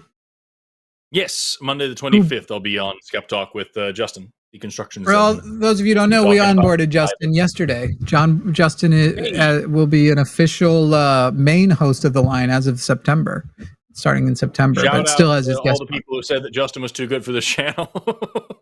Yeah. That are like, if you guys are getting tired of this shit, maybe you should go where the standards are higher. All right, I'm excited for this call. John, he came to where the standards are lower. That's right. We lowered his standards. John in New York, you are on the line with Jimmy and Forrest. Looks like you are you're not calling about your theism. You're calling in. Maybe are you MAGA? You like that Trump is sending the National Guard to DC? Yes, I do, and I just wanted to be able to explain because I know you guys are getting a different. What's the word I'm looking for? Anyways, you guys are getting stories. I'm getting stories from my side, and I just wanted to explain one valid point that was pretty interesting to me because it takes a lot for me to believe things too. I'm not one of those MAGA believers that believe in the weird stuff. Yeah, go ahead. Real quick then, when you say we have our stories, you have your stories, do you think that that's what is your opinion built on the stories you've heard, and you think our opinion's built on the stories we've heard? Did you say that's accurate? The media is definitely divided. I'd like to disillusion you of that. I agree that that's probably what yours is built on. I don't give a shit about anecdotes. I use anecdotes as to demonstrate. So if you first have data and you say this is a thing and you have the data to back it up, here's an example of the anecdote. I care more about the data than I care about the anecdotes. Well, I was here to give you my opinion, what I think's going on, and to back it up with data. Right. So I strongly believe that he's sending the National Guard to DC because people think that he's sending them there because there's crime going up, yada yada. That's how they get them to go in there. That's not the truth either. I actually suspect that's not why he's doing it either. I suspect that he knows when the Epstein stuff drops, there's going to be massive protests in DC. I can't say I know this to be true, but my suspicion is we're going to find out there's proof he's a pedophile, and the protests, they're expecting protests, so they're getting ahead of having to need a National Guard presence. If he was on that list, why didn't they release it when Biden was president for 4 years? They were trying to throw everything at him. Because the court wouldn't allow it to be released at the time. And also, I just want to be clear, I don't care if some Democrat blocked it, then fuck that Democrat too. There was also the ongoing investigation element of it. There was the fact that Merrick Garland was the Attorney General, which, despite the things that people think about Merrick Garland, has a precedent of not releasing things that are relevant if they think it is going to affect the election, so as to not look like election tinkering.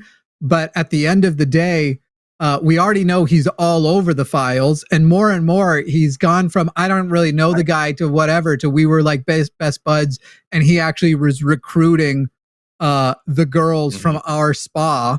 So we've already made ginormous changes. We also know he's all over the files because why? Oh, I love that. I love let him make the point he thinks he's about to work with us. Go ahead. Sure.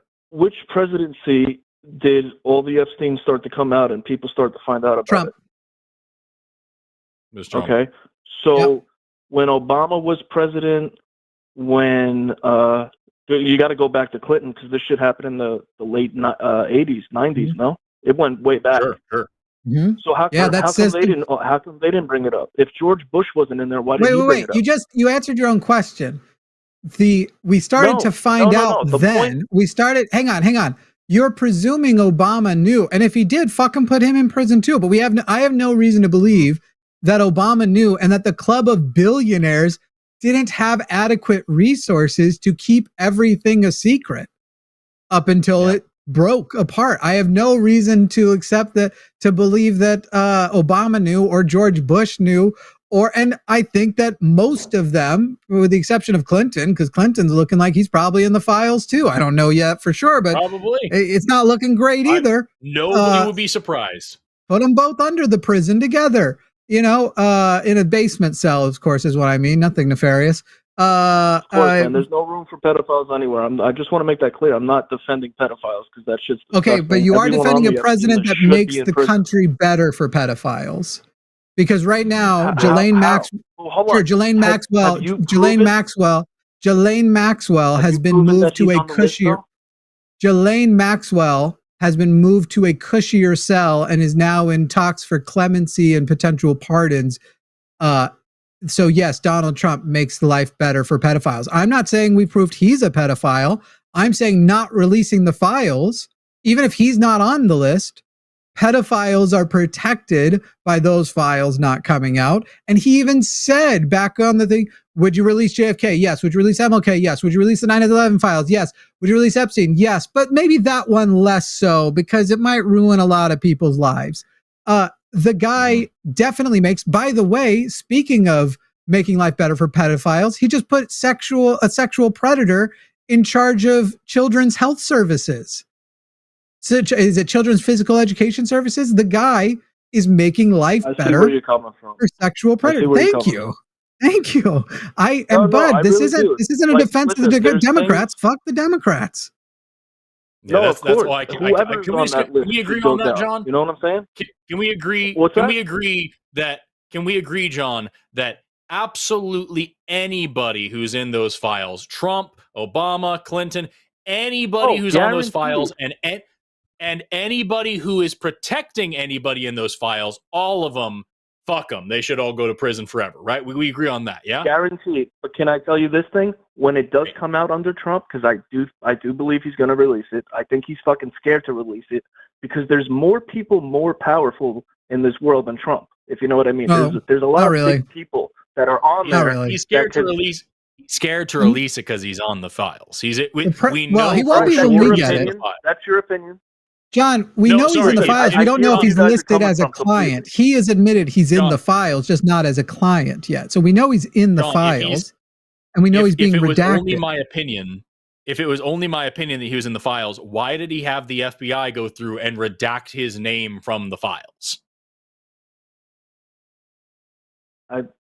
There's a reason why I said I agree with you on this, because I'm fishy about that whole thing. I don't like how he's not. Did Obama or Clinton or Biden redact their name from the files when they had the chance to?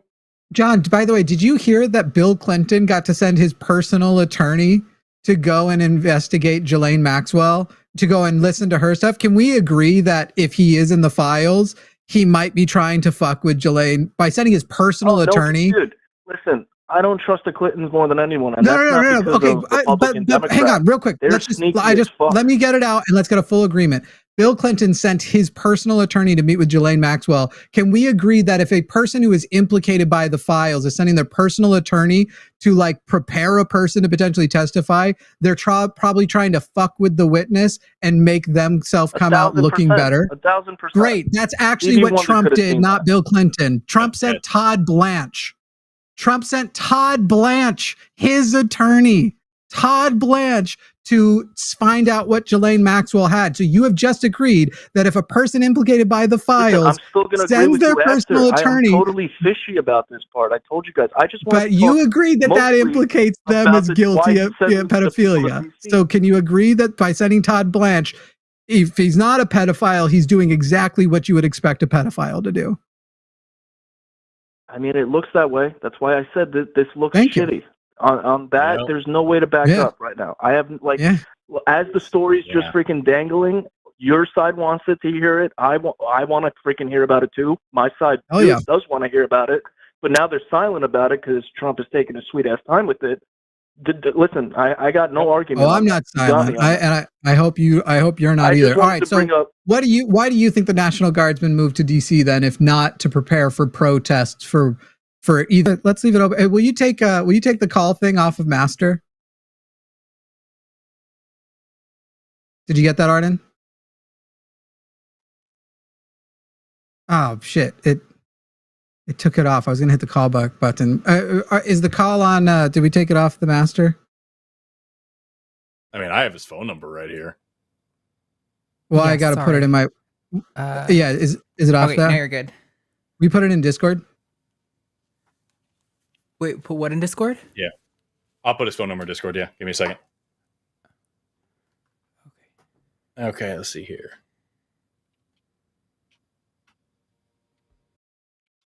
Make sure that's right.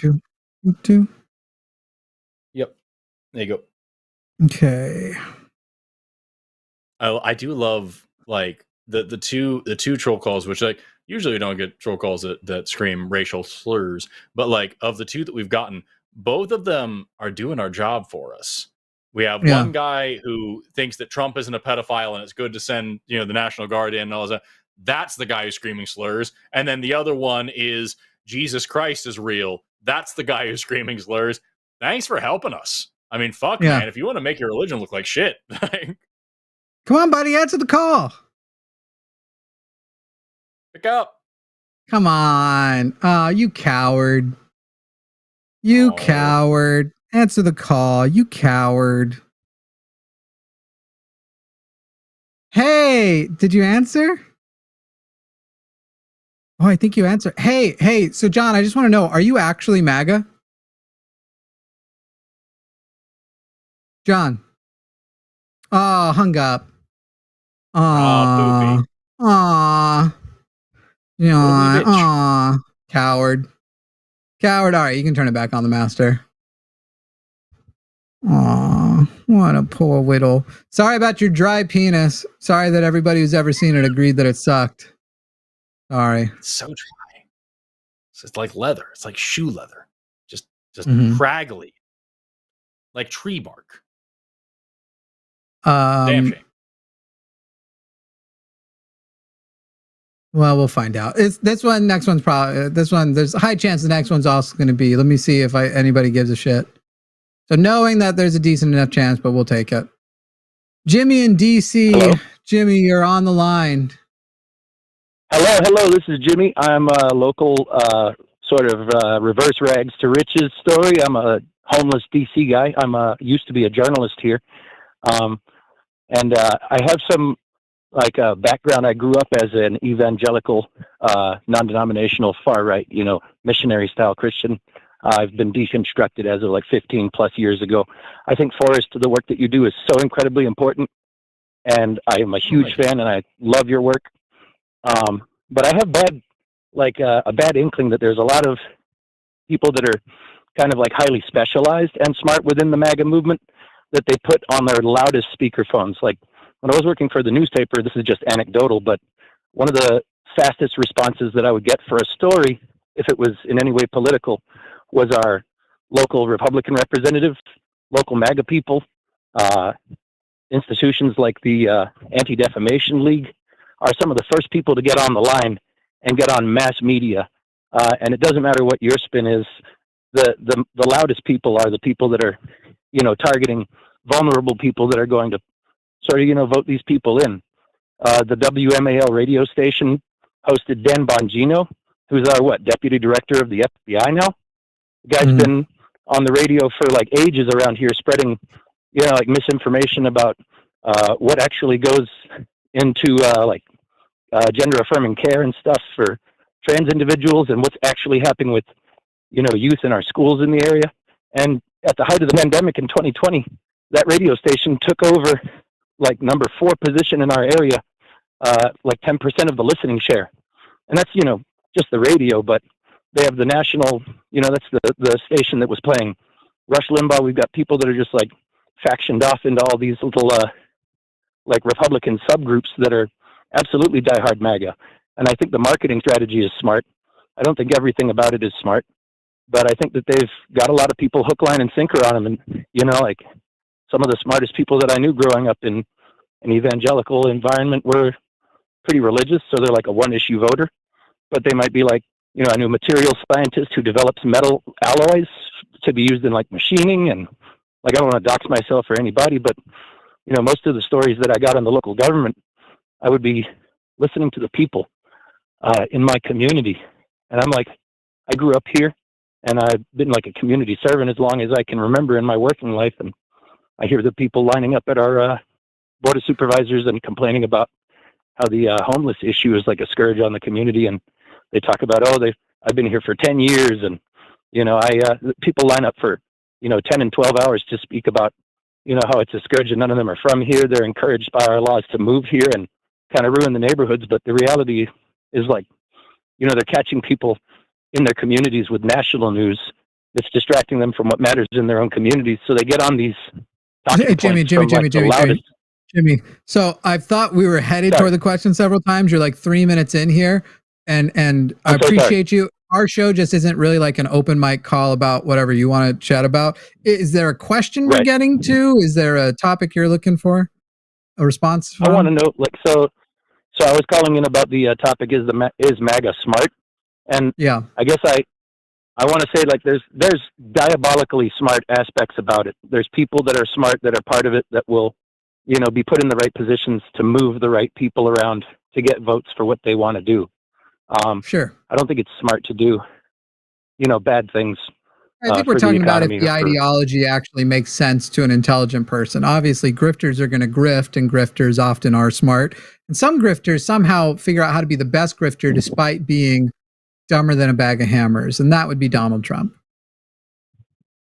Oh yeah, but they put the right people on the microphones in the news, and you know they it's really hard to get a hold of people on the other side sometimes working in the news. It's been, you know, really good talking to, you know, people with science backgrounds and learning a lot. But I'm a humanities guy, so yeah. What was your question then? My question was like, how do you I don't know, how do you parse out like dismantling some kind of like hard stuck ideology in people that are going to be roped in by the smart people there? Like I point people to, you know, like Forrest videos, like Gutsick Gibbon and stuff for better information, but some people seem so hard stuck by if you're asking what we do, that's what we do. Authority. We make the videos, we make live streams. Like that's our position in all of this is to, but we aren't, sometimes we are catching people at the beginning if they call in, but usually we're not. The people whose minds we're changing usually are close to the beginning of their journey, but we aren't usually the abiogenesis of their, we're not the actual genesis of their deconstruction usually. We're early, but we're not quite there. But, you know, every now and then, sometimes it is somebody hears something on our show and it's the thing that, the straw that breaks the camel's back. But even the man we talked to earlier, the one without the slurs, as I said, I think he's already in a faith crisis. So it really just depends. Anything you wanted to add there, Forrest? No, just thank you guys for what you do. It's very important. I think MAGA is a cult, and you're going to have a hard time if you're wondering, like, what thing can we say that will sound intelligent enough that the cult members will believe it? Sorry. It's you've got to do exactly what we do on these shows when we talk to Christians and Muslims and you know, people who believe in angels and demons, people who are you know, anti-science, people who are creationists, anti-vaxxers, flat earthers, all the same things. You've got to confront them with their own hypocrisy and with their own bullshit enough times that they start to realize that even by their own standard, they haven't a dick to stand on, and therefore they now need to look for something that makes more cohesive sense. And then you can start figuring out what intelligent way can we talk to people and help them understand it. Because like just throwing facts at them, throwing data at them, throwing numbers at them, throwing statistics at them, throwing even the words of their own fucking people in their own fucking party, we've seen time and time again that it doesn't work. They have alternative facts, they have alternative numbers, they have alternative beliefs. So yep. Right. All right, Jimmy. Yeah. Thank you. Thank you. All right, Stephen in California. And Stephen, I'm going to, from the onset, first I'll say you're on the line with Jimmy and Forrest. It says you're calling as an atheist with your theory about God. And so if you're an atheist and don't believe in God, I'm assuming that you've got like a, hey, here's a thing I'm considering and can't debunk or whatever, but you don't actually believe it yourself. So I will warn you, we'll probably keep this pretty short because, I don't know. I just don't, it's like talking to Republicans about what Democrats believe. And it's like, I'd rather talk to theists about why they believe than atheists about their theory about why people believe. Maybe it's not what it is. What are you calling about, Stephen? I'm setting it up. If I'm wrong, you can tell me. Stephen, you there? Stephen. Stevie Weevy, banana fana fofeevy. Stephen. All right. Well, I must have been right. I think Stephen dropped himself. I drew a sad, dry dick during that last call. I've just with a dry erase marker, ironically enough. It's true. It's true. Yeah. Okay, guys, I know Forrest did it, but we don't have to now all freak out in the chat and be like, oh my God, this has to become merch. Oh my God, this has to become. I know we like to do that when Forrest draws anything, but Zerba's the one we're taking. And I'm still waiting for him to be like, don't I deserve a licensing deal on that sock puppet I shittily drew quickly?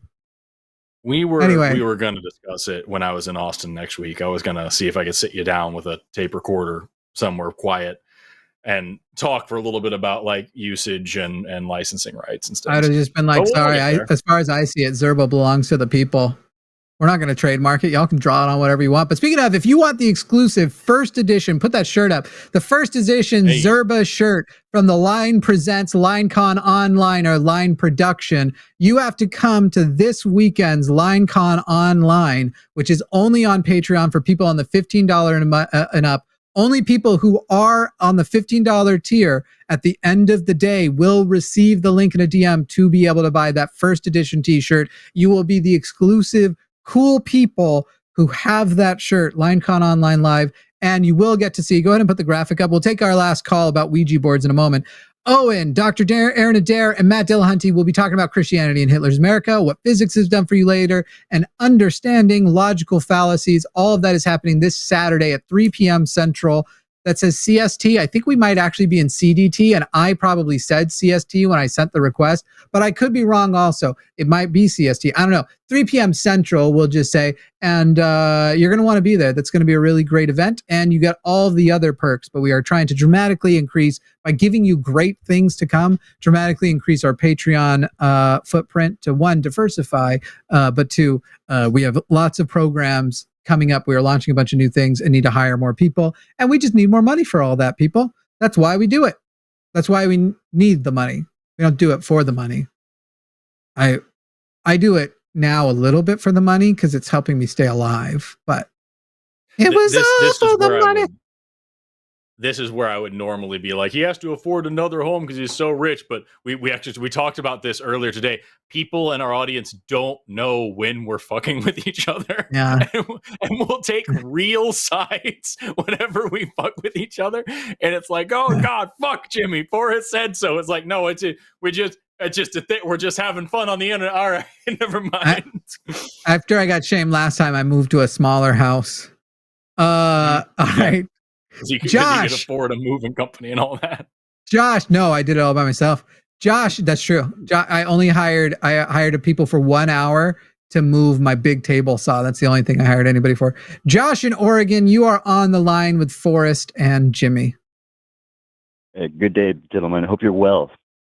I hope that you mean that, Josh. I hope you mean it. I'm so genuine. Yes. Excellent. I'm doing okay. Kind of hungry. I could go for a sandwich. Good. Well, I like. Fantastic. If anybody wanted to know the best potato chips, I'm not sponsored, but they are the 40% less fat Cape Cod chips. They taste better than the full fat ones. It's a weird thing. You got to get the Miss Vicky's spicy dill pickle chips. I can't have flavors. I was just saying plain potatoes. Oh. I can't have flavors. Okay. It makes me sick. Anyway, Josh in Oregon, you're on the line with Jimmy and Forrest. I felt like we needed a reset because of all the time I wasted. What do you got for us? Oh, I got all kinds of stuff, guys, but it sounds like you mentioned the Ouija board thing, so I guess we'll just start with that. Look, it's not like I fundamentally understand that it's just so highly unlikely that what happened to me on this experience is not explainable. The fact is I just haven't had an intelligent explanation for it, and I'm just wanting to hear a good one, like a science-based argument as to why I guess went through what we went through. I mean, it's just a bunch of kids playing with a Ouija board at, I think we were 15, 14. And so, academically, there was just a lot of ignorance going on. But what was going on the board what if before you tell the story, I can give you the reasonable explanation? Does that blow your mind? Talk to me. Pick a random kid there and just give me their first name. Got it. Jennifer. Jennifer moved it. And lied. Yes, I agree. And so just to further that for me. So how does Jennifer somehow manage the 10-letter thing. I mean, it just seemed like there's so much material that was covered over the course of a 30-minute period, and I get what you're saying, and the plausibility. Give me of that another is one of their names. Rational. Josh. How many other kids were there besides you? There was one other guy there, and his name was Rick. Josh, Rick, and Jennifer all worked together to fuck with you. Now, I'm not saying this is the explanation, but you're asking for a more rational explanation than it was magic, right? Yeah, that's just it. Yeah, and so, I guess it goes. Go ahead. Do we know for a fact that sometimes people will work together to prank and fuck with somebody? That is it conceivable in the natural world? Is there evidence of 3 people just fucking with one person? Does that exist? Man, I asked for this, and of course it's a big yes. Okay. And is there evidence of magic ever doing anything ever? Absolutely, positively not, sir. So right now, without even hearing the full story, the 3 people fucking with you infinitely more likely than the supernatural one, right? You know, that's the thing that's just bizarre to me, though.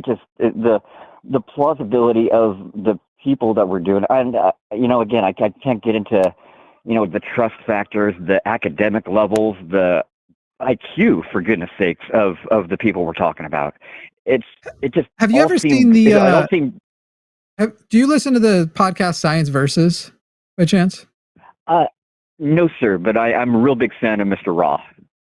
Did you see? Oh, that's okay. Science Versus is a podcast, and it's awesome. I listen to it on Spotify. Wendy Zuckerman is the host. Wendy, I think we're 2 small beans for you to do anything, but if you ever wanted to come on the show, oh my God. Anyway, they did an episode kind of covering and responding to, have you seen that there was a podcast out there or videos out there trying to sort of prove that some low functioning, as they would have been called in the past, autistic people have basically like a telepathic link with people, and that they're able to like know what the person is thinking, and direct people, and say that they kind of have these like telepathic powers. And then Wendy Zuckerman, what an interesting premise. And they give a lot of very compelling evidence for it. And it looks like, and Wendy Zuckerman and Science Versus went and investigated it. And it turns out that if you control for certain things, for example, like if you remove the parent from the room, suddenly the powers disappear. Or you show the parent the wrong information but don't tell them, suddenly the autistic person will pick the wrong thing. Because it turns out the parent didn't even realize they were doing invisible motions or invisible things that you can't easily see, but it could be a tensing of muscles. Or in a lot of cases, when they're pointing the kid's hand, they are supposed to be there just supporting the kid or helping them lift and move it, and it turns out in an imperceptible way, you can't see the muscles in their arms moving, they are actually directing the kid. The kid can kind of sense that to some degree, and the kid is responding to the physical stimuli. This is how we also know that idiomotor phenomenon. And we already know that idiomotor phenomenons are probably why most somebody is purposely fucking with you, why most of the Ouija board stuff happens too. So here's the second explanation I have for you besides Jennifer, Josh, and we'll call them Billy because I can't remember. Josh, good enough. My new explanation: you moved it, and you don't even know you did. The old like, okay, I did it thing. You know, it's I got no rational explanation for the circumstance, and it was just being a kid and being naive is what I've always laid it on. Pardon me? Now you have 2 rational explanations for it. Yes, no, and I thank you for both. It's I guess the best I could come up with was some kind of group conscious thing, and I'm just not educated enough to even articulate what I was trying to conceive there. So, no, I'm grateful that you guys took a moment to lay that out for me. I do got one other thing for you, if y'all got a second. Do you have time for that, and supers, or do we need to move on? If you scream a racial slur right now, I'm gonna listen. I swear to God, I won't. I promise. To God? Oh, well, in that case, just kidding. No, I'm not. I'm not doing that either.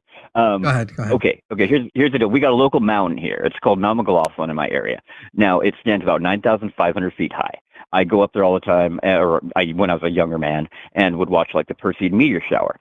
So anyway, we get there, we watch the sunrise from up at this beautiful peak in the middle of our valley, and I'm sitting on this giant piece of granite the size of a refrigerator. And I look down to my left, and we've got pictures of this.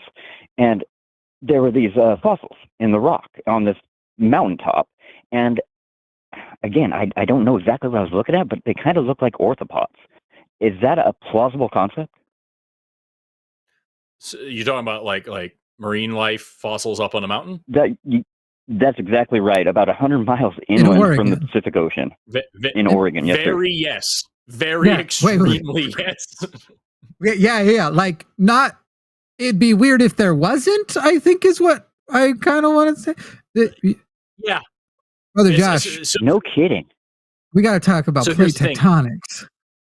Yeah, so lots of things. Like we find marine fossils on top of mountains all the time because when a mountain gets driven up, fascinating to me.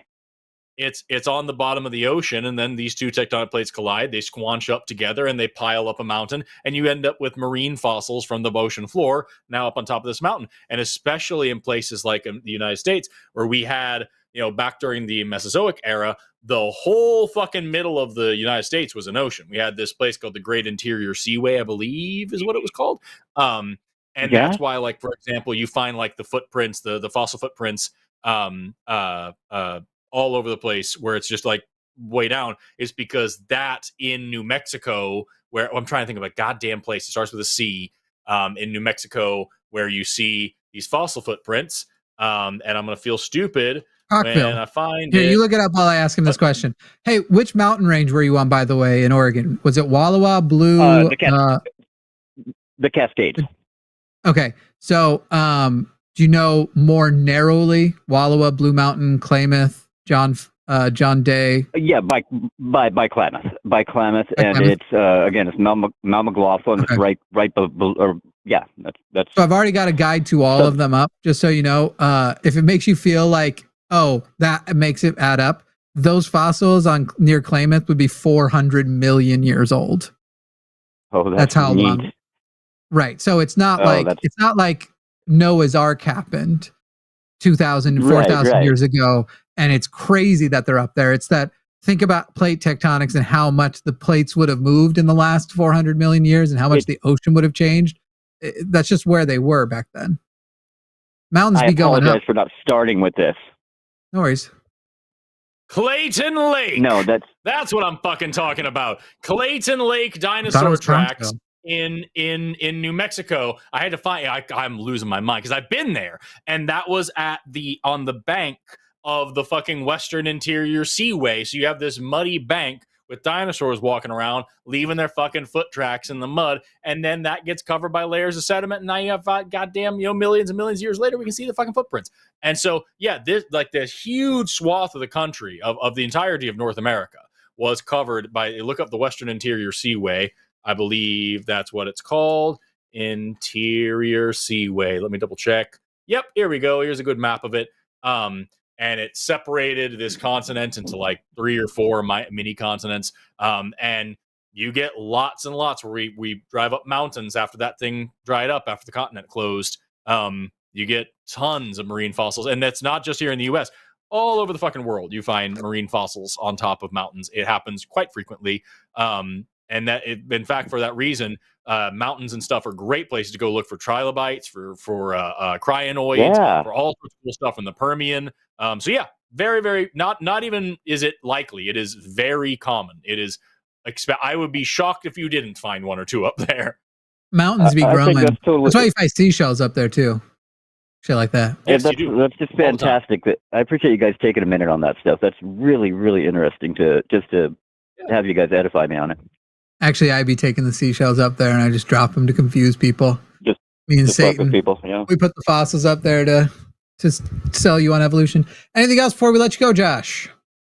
You guys are getting to the end of your show. I'm going to respectfully just thank you. I share the sentiment of the previous caller. You guys do good work, and I wish you well. And if you want to get more theist callers, I would urge you to try to get on local radio in the South instead of over the internet. You're going to have a lot more callers, in my opinion, if you hit the local radios. We've got a different idea, but we're going to be sticking on the internet. But we've got something we're going to be trying here soon. But yeah, appreciate that. Guys. We do need the money to do it though. So people, patreon.com/call the line. Yes, I'm just learning about you guys. We'll get you guys taken care of. I think you guys are doing good work, and I support your cause. Thanks, Josh. Oh yeah. All right, more guys. Have a good day. Bye. What's funny is whether we went the radio way or the way we're thinking about, everybody at the line's probably going to have to practice not swearing more, because either way we would need to. On one direction, we just need to reduce it. If we do start trying to do radio sourcing, you can't swear on the radio. Not all the swears anyway. Maybe we should do. But actually, you know what's funny is that once you have a radio station in the South, you still have to market it, and probably the way we're going to market it is very similar to the way we were going to market the shows, to try and get a larger girth. We want more girth. That's what we want. So, all right, let's super chat. It's like chatting, but super. Girth is fun. Look at that profile pic. That's fantastic. That is fantastic. That's what you want to see on a fucking Wednesday afternoon. How are we doing? Are we switching back and forth? What are we doing? Yeah, go ahead. Dude, whatever your heart tells you. $10 from Joshua. I love the Forrest / Jimmy combo. It's my favorite. Hell yeah. Yeah. I like it too, but I think today I finally had empathy for you, because I was like, I'm feeling like, and I realized that I zoned out when you talked a few times, and I was like, oh, I do this to everybody. I'm making everyone zone out for sure. Because sometimes I just go on, and it's like, how do you guys put up with it? Jesus Christ, it's a lot. Learn to live with it. Is that why you weren't sure if you could do the show earlier? You're like, I don't know if I have that kind of attention time. Deal with Jimmy Snow. Yeah, no. It's honestly, I big ass. Right now, we are right in the middle of when I am supposed to be recording like 4 other things, because I'm at an event this weekend, and the last weekend of the month I'm in another event, and I start school on Monday, and I've got I've got one sponsored video that I have to get out, and I've got to make like 4 things on TikTok that I'm being paid for. So I'm just behind. I was like, all right, today I have a night free. I'm going to use this night to do this stuff and get a lot of work done. And then you called me. Hey guys, will you guys send your Zerba fan drawings to contact@QAnaline.com? I'll start putting them up on Instagram. Please contact@QAnaline.com. I'll put them up. Yeah. So you send your best fun Zerba stuff for fun. Only if you want to. You don't have to. And don't forget, if you are a video editor, creator, graphic person, and you are welcome to use clips and stuff from the line to make it, go to QAnaline.com/CIN intro. CIN standing for calling it now intro. And there is a guide there. We want to hire a fan to make the intro video for calling it now. It's a vertical video. The whole guide, where you have to source music from, but otherwise on how to submit your proposal. And we're going to try and hire somebody from the line to make it. We'd like you to do a proposal. We don't want people to make it and then choose between what's already made, because that feels like a labor scam. That just feels like a dick move. Like, oh, 100 of you did this labor and we'll now pay one of you. Sounds real shitty. Also, it's not going to be 100. I guarantee you we'll get like 6 proposals total. Anyway, if you're interested in that information, QAnaline.com/CIN intro, links in the description. $20 from Green Man Dave at Forrest. Getting to meet you and Erica at Baja Con made my millennium. I'm looking forward to the ADHD stream of consciousness next year at Jimmy Gets Stuffed. Can you imagine the first day I show up at a convention? If nobody recognizes me, I'll never go back. And yet I don't want to be recognized. I both don't want to go to conventions for that reason, but if it isn't a problem, I'll literally just be like, all right, why did I leave my house? Weird. The speech I did for Baja Con was this really like artsy thing where it was all this music and pageantry and like all this cool like fancy thing. And I was thinking about how I'm going to top that next year. And I was discussing apparently with this person I think it would be really fun to like do a very, very, very long, like an hour-long version of like my video on bread or my video about how legs are just stupid arms, where it's just an ADHD spiral for an hour of just like on and on and on and on about like, here's this next stupid You just thing. look like Charlie Day with the Pepe Sylvia board up. That'd be good. Yes. It's all biology. This one's you. Oh, fuck. $4.99 from Los. Please don't hire the same person that did the logo. That's what I'm talking about. That's what I'm talking about. I don't understand why he leaves it up. I don't think that Promise and I are the representatives of the entire channel. I think it's an insult to all the other hosts. He made she and I the logo. So just it's ridiculous. I know why I leave it up. We don't have 2,000 patrons on Patreon yet. Paid patrons, at least the $3 above tier. You give me 2,000 to use, and keep in mind, people might hear that and be like, "That's crazy." We do a profit share here, so everybody's getting paid basically according to the amount that they are working. It's a labor-based point system that breaks it all up. So we're talking about some portion of that's for production, and then some portion split up between hosts. And we're up to like 25 people now. So we're not asking you for 2,000 people for me. We're asking for basically, like an average of 100 people per host, I suppose it would come out to. Anyway, go do that. It's a completely fair profit share. It's only 80% to Jimmy and then 20% to the rest of us. It's very fair. It's very fair. Yeah. Well, whoever compliments me the most. It's a kind of a Trump system. Right. When he says all of us working, he means like working. He means like working for him. It's put in the work. The Atheist Mechanics, for the record, that was a joke because some of you won't even get that. Yes. That's piece of shit. The Atheist Mechanic says MAGA hates the well-educated. Yeah, no shit. I feel like you don't even have to be well-educated. Anybody who can smell a scam, MAGA's not a fan of. When you're just like, this sounds like, if whenever the guy comes to your fucking door to sell you solar panels, if you're always like, come on, dude, get the fuck out of here. MAGA's not interested in you either. Yeah. $10 from the Atheist Mechanic. I don't feel like being related would stop Trump from trying to go after a woman he finds attractive. I could be wrong. I'm pretty confident I'm not. Considering some of the eugenic stuff he has said in the past, and I wouldn't be surprised if he thought mating with some of his family would create a super Trump with even less chin, a black hole where a chin should be. Like Andrew Tate. He's just it's jawline and then not even mouth. He's just jawline, then his teeth are hanging off the bottom of his face. Andrew Tate. Have you seen the fucking that picture? It's so good. It's Andrew Tate and his head is the hair's growing in and his chin's just non-existent. And it's like, can you imagine this person telling you that he's superior to you or to anybody? It's like he's the peak of masculinity, and Bubba with the Confederate flags down the road, who's got a My Little Pony Happy Meal addiction. That's the superior race. If you like Little Pony, I'm not throwing shade, but if you're Bubba with the Confederate, I personally, having never seen the show, I don't think that I think My Little Pony stands for values that is incompatible with the Confederacy. So if you at me now because it's weird the way fandoms take jokes, now you're the problem. I think all that added up. Vampy Ally says, can we start calling this regime the File Cabinet? File Cabinet? Oh, File Cabinet. That's funny. Those things seem to be important documents. Those things seem to eat important documents all the time. That could be the funny thing is like Donald Trump's like, I got rid of all the Epstein files. I'm totally safe. And then someone's like, well, based on if past is precedent, just go check his bathroom. They'll just be there. They'll just be in the bathroom.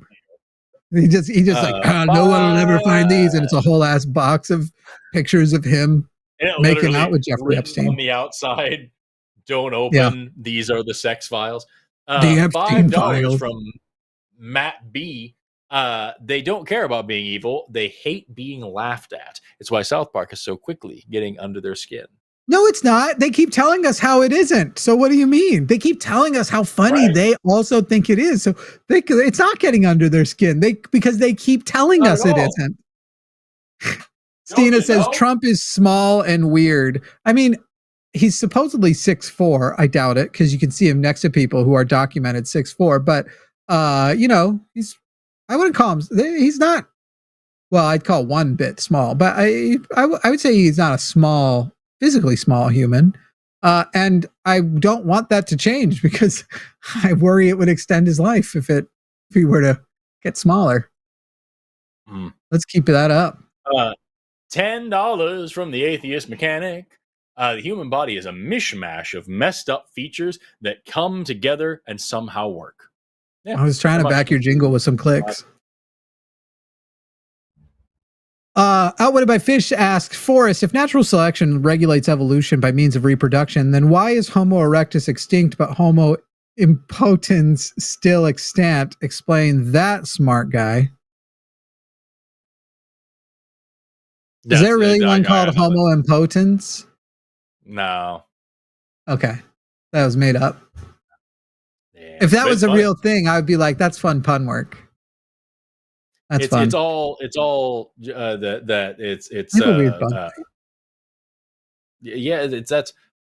part of your body there, the inside of your wrist nook, your elbow nook there, that's called your cubital fossa. And the back of your knee is called your popliteal fossa. Do you know why I knew that? Because I did need to know it because I have cubital tunnel syndrome. And if I hold my arm under 90 degrees for sufficiently long, I lose all feeling in my pinky and ring finger. More in my pinky to the point that when I wake up with it, you could cut off my pinky and I wouldn't feel it. That's how bad it gets. I believe, if I remember correctly, that's your median nerve. And the median nerve, it passes through that cubital fossa and then it comes up here and it innervates this side of your hand, your entire pinky, but it only does this inside half of your ring finger. This half is actually controlled by a different nerve. And I don't remember if it's not radial, it's something else, but there's a different nerve that does this side. Oh, it'd be orbital. It'd be your orbital. Wait. Yeah. Nope. No, not orbital. It's the other one. I know what you're talking about. There's median radial. No, this is ulnar. Pardon me. Ulnar nerve, median nerve, radial nerve. Duh. So let me just double check. There's a map of this, and I can just double check a nerve map. But I'm 99% sure. We just make these things up. What are you gonna go check? Invader Zim says, just in case Amy is still. It was a joke. I was saying, what are they gonna do? Check. I'm saying we made up evolution on this channel. Actually, what are you gonna do? Go look it up? You gonna go check? You gonna go to the lab? Invader Tim says, just in case Amy is still watching, look up recovering from religion. Yes. Yes. Yes. They're good. While you look that up, I'll keep going. $10 from Josiah Crenwelsh. I don't know if I said that right, and I doubt I did, but it's cool. It's a cool name.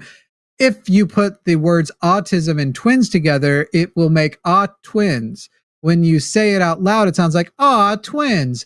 People with autism can use this as a greeting to identify and hide from RFK. Boy, that told a story. That super chat. Hey, check it out. I was right that I blew it. It's not fucking median. It is ulnar. I don't know why I didn't think that. I got it fucked up in my head. But yeah, here's ulnar nerve, which gets your pinky and one side of that ring finger. You can see that split there. And then this is where you have your radial nerve on the back side and your median nerve on the front side. And then the radial nerve gets that side of your thumb. So you see how weird that innervation is in your hand. And I fucking fucked up. Median versus ulnar, and I'm embarrassed about it, and nobody make fun. Everybody be very nice to me. Nobody be mean about it. I keep putting it off. I have the referral. I'm supposed to go to physical therapy about it. Before finding out, they try physical therapy before surgery, but I know I've had family members who've had to get the surgery, so I'm assuming eventually I'll need that. But right now I just stretch certain ways. It's supposed to loosen it up a little bit at night. And I try to sleep without bending my arms, which is hard because the way I most want to sleep is on my stomach with my hands under my pillow and my face on top of it. So like the pillow between. I want to sleep like that, but I can't. That's how my body likes to sleep. Anyway, this one's you, I think. 1999, two drunk Mormons.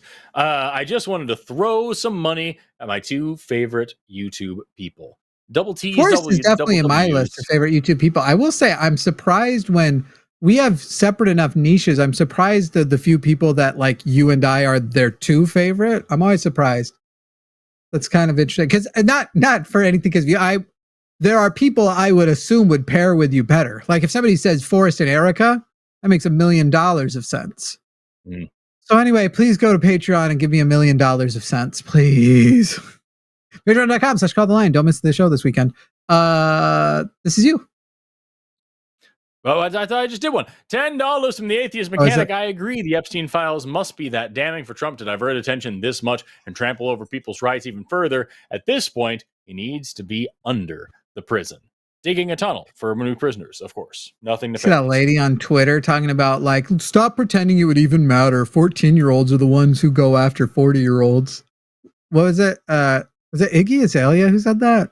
I don't actually necessarily know who that is, but I've heard the name before. But yeah, I think it was Iggy Azalea. Let me double check before I slander someone. Azalea. 999 from Trump. I See Her. Yo, Jimmy, I know you're going to hate me, but too bad. Goddamn, you lost a lot of weight. Congrats. Okay, wait, it's not her. Hey, who was it? It's a name like that. Bring on another one. We'll just keep going. Yeah, you guys keep going. $5 fake from D20 Forrest, you absolute gem of a human being. Please never stop educated the uneducated. Oh, and thanks to the other guy over there too, I suppose. Go fuck yourself, Jimmy. Very kind of you. Thank you very much.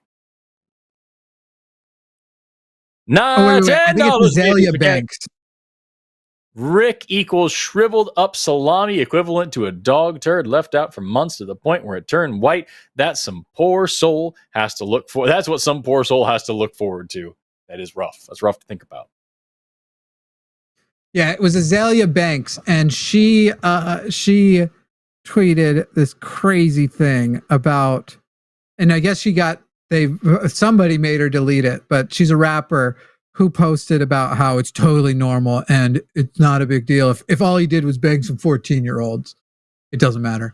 Starfire says, respect God's authority. I can't do a good Cartman, sorry. $10 in the Atheist Mechanic. There is no God-shaped hole out there. God is not the answer nor explanation. Yeah. What if God's hole was one of us? The biologist bum says, regarding Rick from Scotland, I'm a staunch asexual. Every relationship I've ever had ended because I never put out, yet I know I've gotten more than he has. Yeah. It's rough. It's rough to think about on all sides. Yeah. $10 from Darren McAuliffe. According to Useful Charts fairly recently, the earliest verified person in the Bible is Zerubbabel. Jimmy just said it's David. Is this a new finding or is he wrong? I don't know. I've never even heard of Zerubbabel. Maybe it's something like the oldest, well-known. I don't know. Hang on. Who the fuck is Zerubbabel? I would trust the Useful Charts guy with my life, so I'm going to take his word for it. Oh, who's Useful Charts? He made the evolution chart in my hallway. Did he? He's got a ton of YouTube videos on charts. Well, I didn't hear what you said. I thought you said you trust him as far as you could throw. I was expecting you to say that. I don't know who that is. Is there? I think he's got a PhD in theology or some shit like that. But he makes really, really, really good informative like posters and charts and infographics and stuff about a variety of topics. And apparently has some YouTube videos to back him up too, which is pretty cool. But like, yeah, I had his evolution of life poster in my house for a long time, and he just released a new one, and a fan sent me a copy. I'm gonna go grab it. I'm gonna show it to you. I am only finding that Zerubbabel has been, but so if it is recent, I suppose that this could have escaped what I'm looking through, but I don't know. Hang on, I'll check the other one too. But Perplexity is pretty good at seeing recent sources, and I'm only still seeing as historically plausible. As soon as I pulled this down, I remembered how goddamn difficult it was to get up. Look at that. Historically plausible. That's a cool chart. Yeah. You can even see my awesome setup behind it. This is It'd be cooler if it was somehow Pokemon, though. I bet, you know what? I bet they have something like that, and I would get it. Oh, I think there's a Pokemon Tree of Life kind of thing. Yeah. $20 are surely not ruples, right? What are we talking? No, I think this is rupees. It's actually it shouldn't have even gotten through. I think it's worth like $1 US. Oh, Brazilian. All right. Well, Brazil, we like you. Small support from Brazil. Yeah. I heard that it's not okay to say, like, have you ever noticed that people from this country are like super hot? But I think we've all agreed that the exception is Brazil. It is okay. It's not it's not problematic to be like, why are so many Brazilians so hot? Anyway, I'm not Brazilian, as we can all see. I look like somebody whose family members were related before they hooked up. And I have about a Brazilian reasons why you shouldn't use that kind of rhetoric. Yeah. 99 from Hannah Hodgins. I have noticed there are quite a lot of people who support the Baha'i faith, most because of Rainn Wilson. I find that faith hugely problematic. It's wooey woo with no evidence either. Look, if it ends in faith, they're bragging about not having evidence from the onset. Is that why the fucking somebody in the chat had to get timed out for spewing stuff about? I'm pretty sure that was the thing they were talking about too. $10 from Vampyali. Right? I like the censored spaghetti. If I read a 1,000-day book on fluorescence, is that still considered light reading? Hey. Pretty good. Oh, pretty good. Hey, I walk in here. Hannah Hodgins says, people claim mystical experiences are evidence of the Baha'i faith. Oi, what is your response to those claims? Same it would be to any religious people. Like, okay, so people are claiming mystical experiences, probably very similar to yours for Christianity, for Islam, for all these things that can't be true at the same time. So how do we figure out whether or not you're all wrong, lying, or one of you is right? What do we do? And usually most people know you have to engage in some sort of actual skepticism if you're actually trying to filter through. But, you know, I won't slow them down. $10 from Yeshua Everett.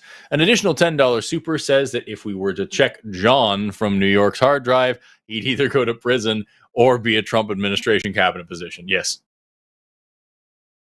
My girlfriend sending me texts about how hot I am. It's just making me happy. Anyway, I know she's lying, but imagine looking like me and having someone who loves you so much they would tell you you're the hottest person.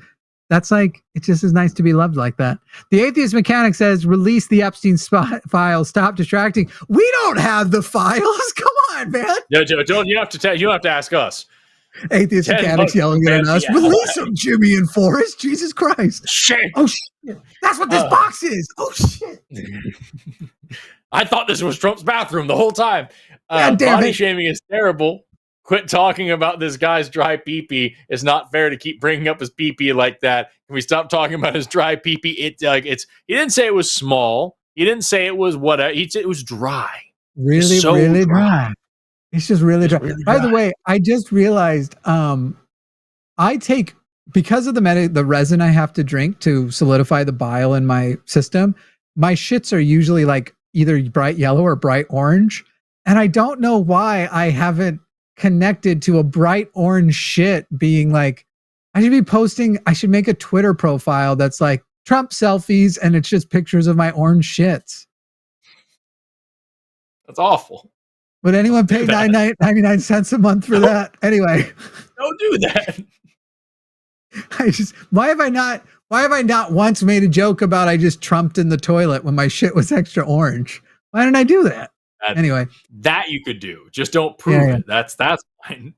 I just trumped, guys. I just trumped. $10 from the Atheist Mechanic. This is a separate thing, but my mom is convinced I'm in a cult since I've joined the atheist spaces and I'm growing in it. Any advice on dealing with that? I get that from time to time. We had a couple of guys who try to call and trying to claim that the line is a cult because we all believe the same things and we have these regular meetings to all talk about our beliefs and all these things. And it's like, okay, can you define any part of what a cult is? And can you tell us one thing that everybody on the line believes? And we all have a statement of faith on this one thing. No, sorry.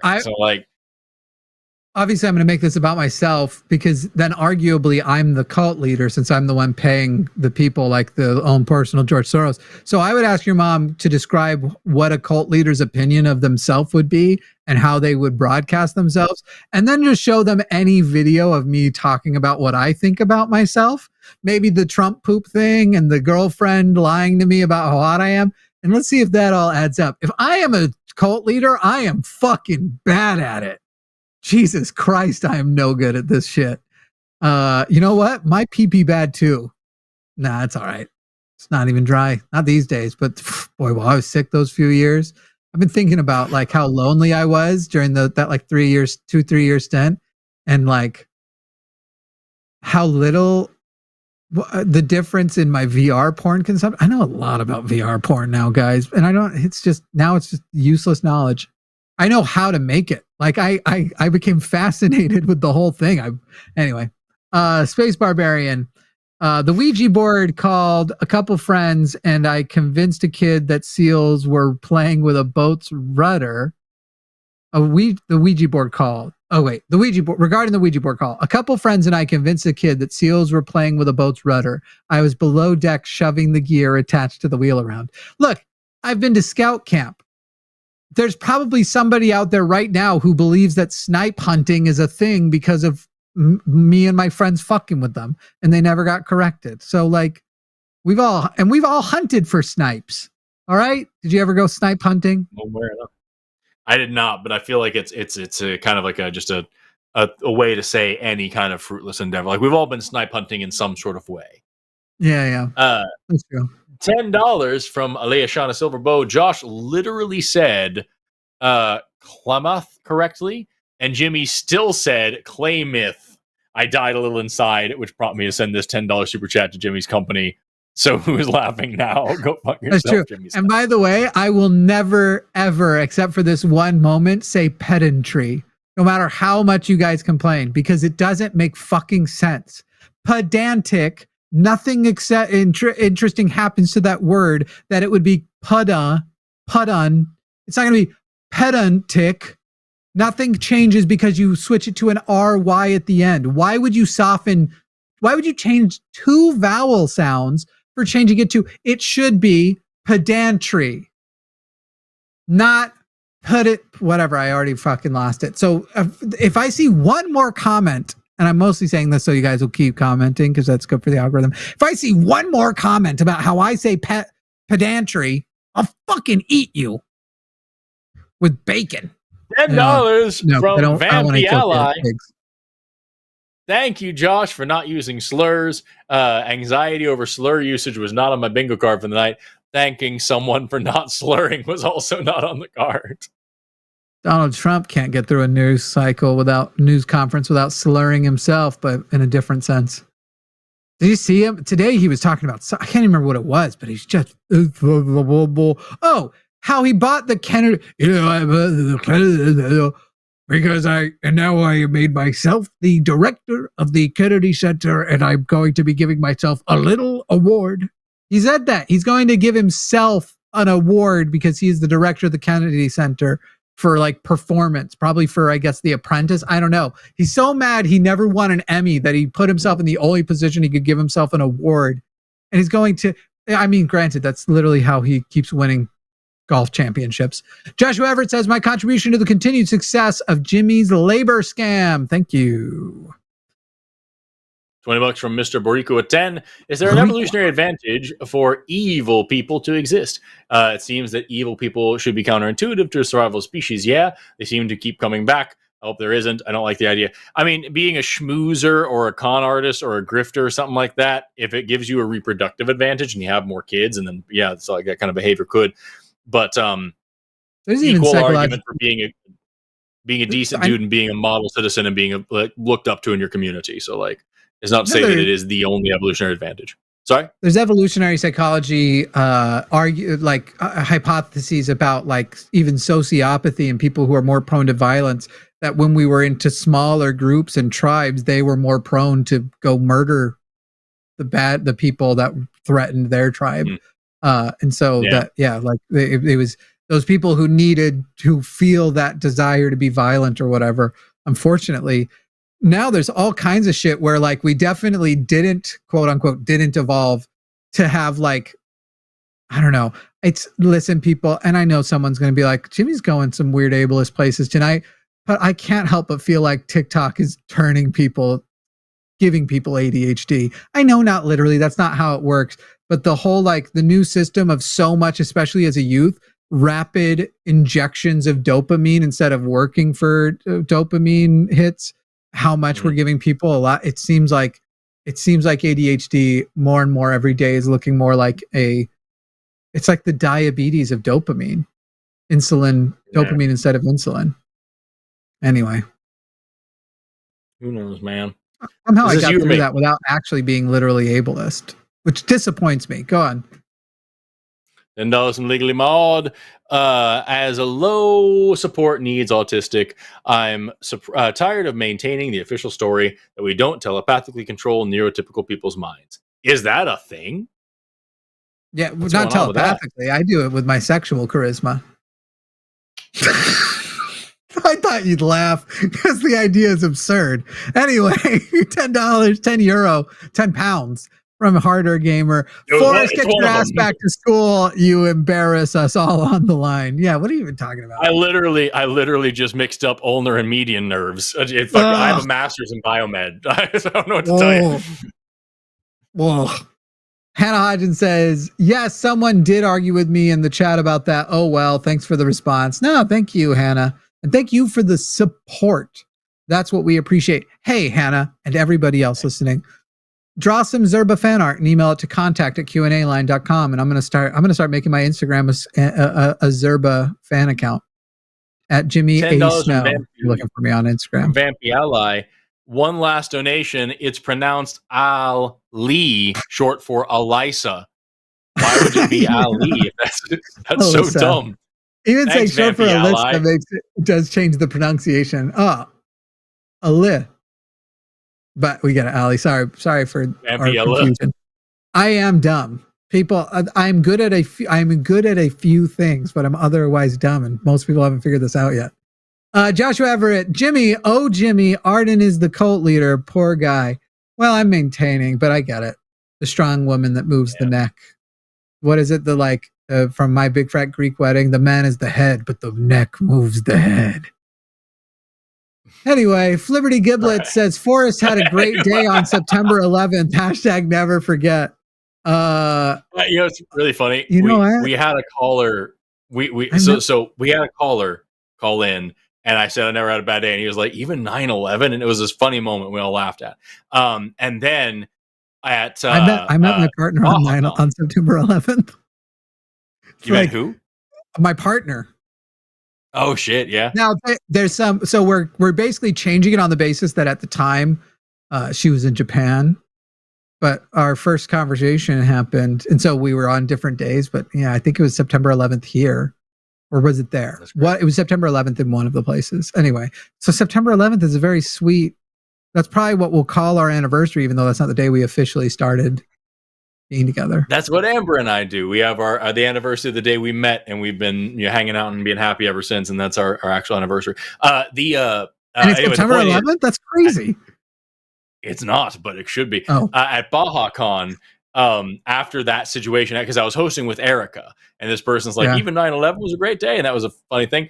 Then at BajaCon, Erica gets up and gives her speech, and at one point, she's like going through like different parts of history and like these bad things that happened in different parts of history, and she gets to like the early 2000s, and she mentions 9/11, and she says September 11th, Forrest's favorite day, and then she kind of keeps moving, and she pauses for a second for laughs, and like 3 people in the audience get it. And the rest of the room just looks at me, and I'm just there, just dealing with it. It was our 50 audience, times funnier because people didn't know what she was talking about. Our audience really expects every host also to know, not just the host, but like the number of times that I'm reading super chats and somebody references something, and I'm like, you guys think I watch this piece of shit channel? It happens to me all the time too. A labor scam. We already talked about it. No, I don't have time. We make too much. So much. $10 Californian, I'm sure, from Reverend Nate. Soon enough, I think that's going to be a currency. An American lecturing people on the English language. Someone call Alanis Morissette. I've got a verse for her. #monad, #Zerba's Hot Beef Taco Truck 2026. By the way, a lot of English scholarship and language scholarship now actually does occur. It's mostly sourced from America because I am related to English people. Let's not pretend the British think that the English language is sacred. That was it's fucking freaks. I was gonna say, don't. First of all, that was a great example of what you're talking about as well. The Zerba's Hot Beef Taco Truck is a joke from the show of me and Erica. And second I still don't know the origin story. Yeah, don't come up in here being like, oh, you Americans, when you're over here fucking, oh, you Americans have these rooty-dooty point-and-shooties. Oh, should I say guns? Like, it's fucking, I don't want to hear it. It doesn't make any fucking, Isla says, thank you for the $20, Californian. I'm going to keep saying that. Oh, we're done? Rooty-dooty point-and-shooties? That's it. Can we get the graphic up one more time? Patreon.com/calltheline, $15 or above to attend live the LineCon online from the Line Presents in the Line, and on the line will be the LineCon. Owen Morgan will be talking about Christianity in Hitler's Germany. Then Dr. Aaron Adair, what has physics done for you lately? And Matt Dillahunty will do an introduction to logical fallacies, and they will follow that with a 1 hour long Q&A featuring the three of them. You're not going to want to miss it. It's not a call-in show. I thought I'd come up with something clever. That is at 3 Central. You can go and sign up for that now, and you get all the access to all the other benefits, including the extended podcasts. So anyone on the $15 or above will get to attend that live and participate in the Q&A at the end. Forrest, you want to tell anybody about anything? All right, thanks everybody for joining. British people call light switches flippy dippy lighty brights, and you can't tell me they don't.